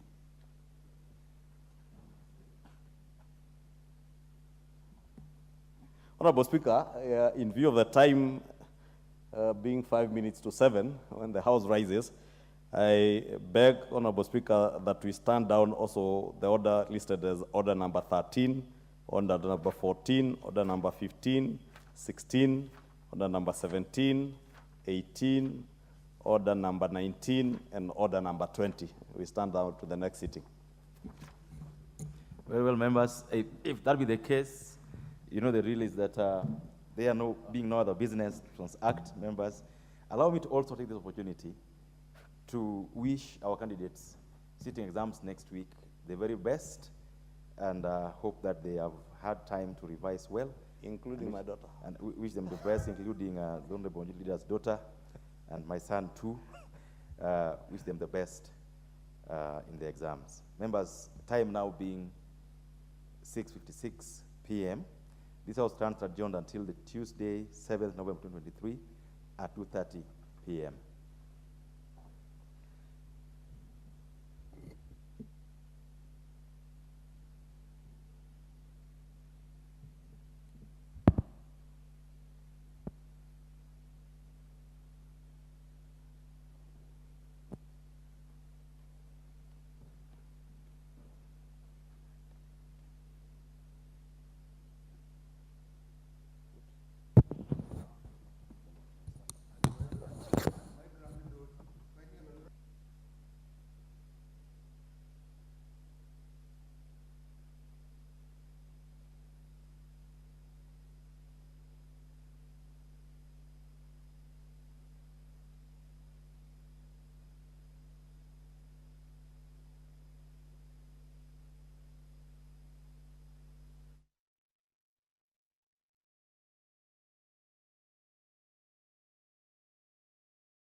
Good afternoon and welcome to this live broadcast of the National Assembly proceedings, the afternoon sitting on this 26th day of October, the year 2023. This live broadcast is brought to you by the Parliamentary Broadcasting Unit in collaboration with the Kenya Broadcasting Corporation. Members of the National Assembly this afternoon will be considering a number of motions as lined up in the order of business.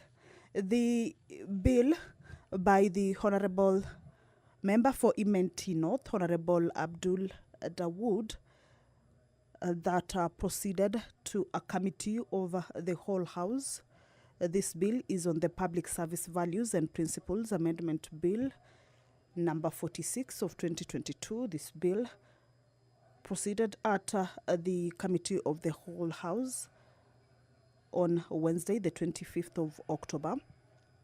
And this afternoon, there is a motion by the Honorable Member on the report of the Committee of the Whole House on the Public Service Values and Principles Amendment Bill number 46, that the House agrees with the report of the Committee of the Whole House on its consideration over that particular bill. A question is to be put this afternoon, and this will allow the bill to proceed for third reading. Remember, the bill already, a debate on this bill already took place extensively on the floor of the House and proceeded for a Committee of the Whole House. It was considered at the Committee of the Whole House on Wednesday, and this afternoon is set to proceed for third reading. This bill seeks to amend the Public Services and Principles Act to acquire all state organs, or rather to require all state organs in the national and county governments and state corporations to submit annual reports on details of the human resource in constitutional commissions, independent offices, and county public service boards and county assembly service board. The reports should contain details outlining the total number of employees and highlighting their gender, age, county of birth, and county of residence. According to the Honorable Member, is that this will facilitate the public service values and principles that require the public service to reflect Kenya's diverse communities and afford adequate and equal opportunities for appointment of women and men, members of all ethnic groups and persons with disabilities, pursuant to Article 232 of the Constitution. So that is a bill that will proceed for third reading this afternoon. Same is to a bill by the Honorable Member for Nakuru Town East, Honorable David Gikaria. This bill is on the National Construction Authority Amendment Bill, originating from the National Assembly, Bill number 59 of 2022. This bill also was considered at the Committee of the Whole House. And there is a motion here that is on the report of the Committee of the Whole House that it agrees with the report of the Committee of the Whole House on its consideration of the National Construction Authority Amendment Bill, National Assembly Bill number 54 of 2023. A question will be put on this bill to allow it to go for the next stage, that is the third reading. So those two bills that were considered at the Committee of the Whole this afternoon are lined up to be read for the third time after being considered at the Committee of the Whole House. The bill on the Anti-Corruption and Economic Crimes Amendment Bill by the Honorable Member for Mbeere North, Honorable Geoffrey Ruku, is lined up for first reading at the National Assembly this afternoon. The Speaker of the National Assembly, Honorable Dr. Moses Wetangula, is in the chambers. He will be presiding over this afternoon sitting. Allow me to hand you over to this live broadcast brought to you by PBU in partnership with KBC. Good afternoon. Tuombe. Ewe Mwenyezi Mungu ambaye kwa hekima na wema wako umetua nyadhifa za viongozi na mabunge kwa ustawi wa jamii na utawala haki wa wanadamu, tukusihi utasame kwa neema nyingi sisi watumishi wako ambao wameridhika kutuita ili tutekeleze shughuli muhimu za jamhuri yetu.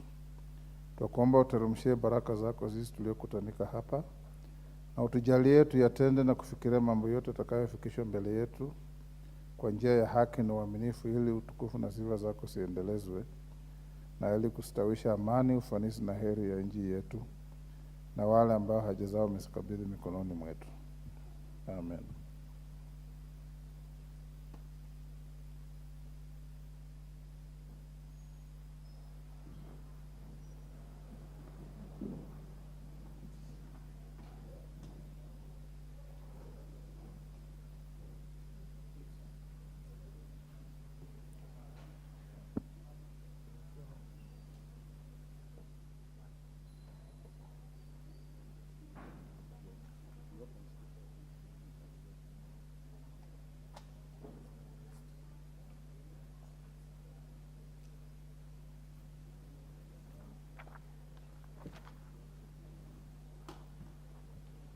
Clerk, sergeants, can you ring the quorum bell?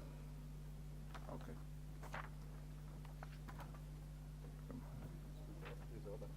Yes. I see the order paper is also. Well, the lack of quorum at the House, at the commencement of House business, necessitates the quorum bell, of course, to allow the members to be able to get into the chambers. And once the quorum is achieved, then the House will, well, the Sergeant at Arms has indicated that the quorum has been achieved.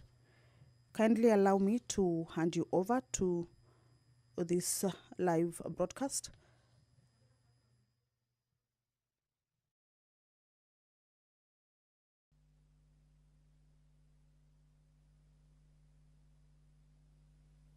Honorable members, we now have quorum.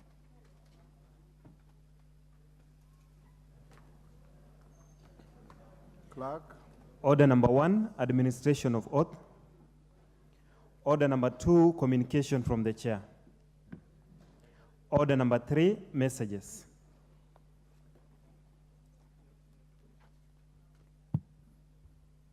Honorable Member Rasotek, the nearest seat.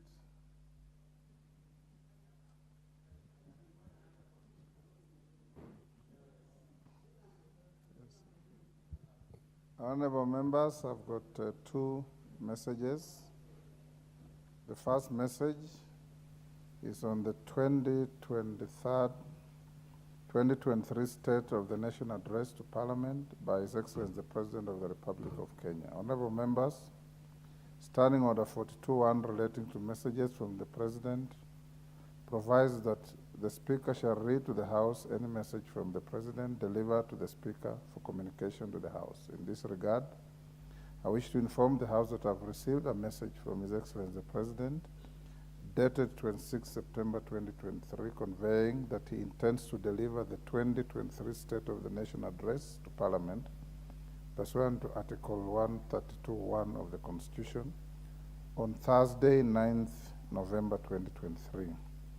Honorable members, the said Article 132.1 B and C of the Constitution states, and I quote, "The President shall address a special sitting of Parliament once every year and may address Parliament at any other time, and once every year report in an address to the nation on all the measures taken and the progress achieved in the realization of the national values referred to in Article 10, publish in the Gazette the details of the measures and progress under subparagraph 1, and 3, submit a report for debate to the National Assembly on the progress made in fulfilling the international obligations of the Republic." Honorable members, pursuant to the above provisions of the Constitution and Standing Order 22.2 of the National Assembly Standing Orders, I wish to notify all members that a joint sitting of Parliament will take place on Thursday, 9th November 2023 at 2:30 p.m. in the National Assembly Main Chamber, Parliament Buildings. I'm aware that the offices of the clerks of the Houses of Parliament have since commenced preparations for the day. I now direct the clerk to ensure the notification of the joint sitting is published in the Kenya Gazette for the information of members and the general public, and that invitations be sent out in good time. Thank you. Members at the bar, take your seats. Take the nearest seat. The nearest seat.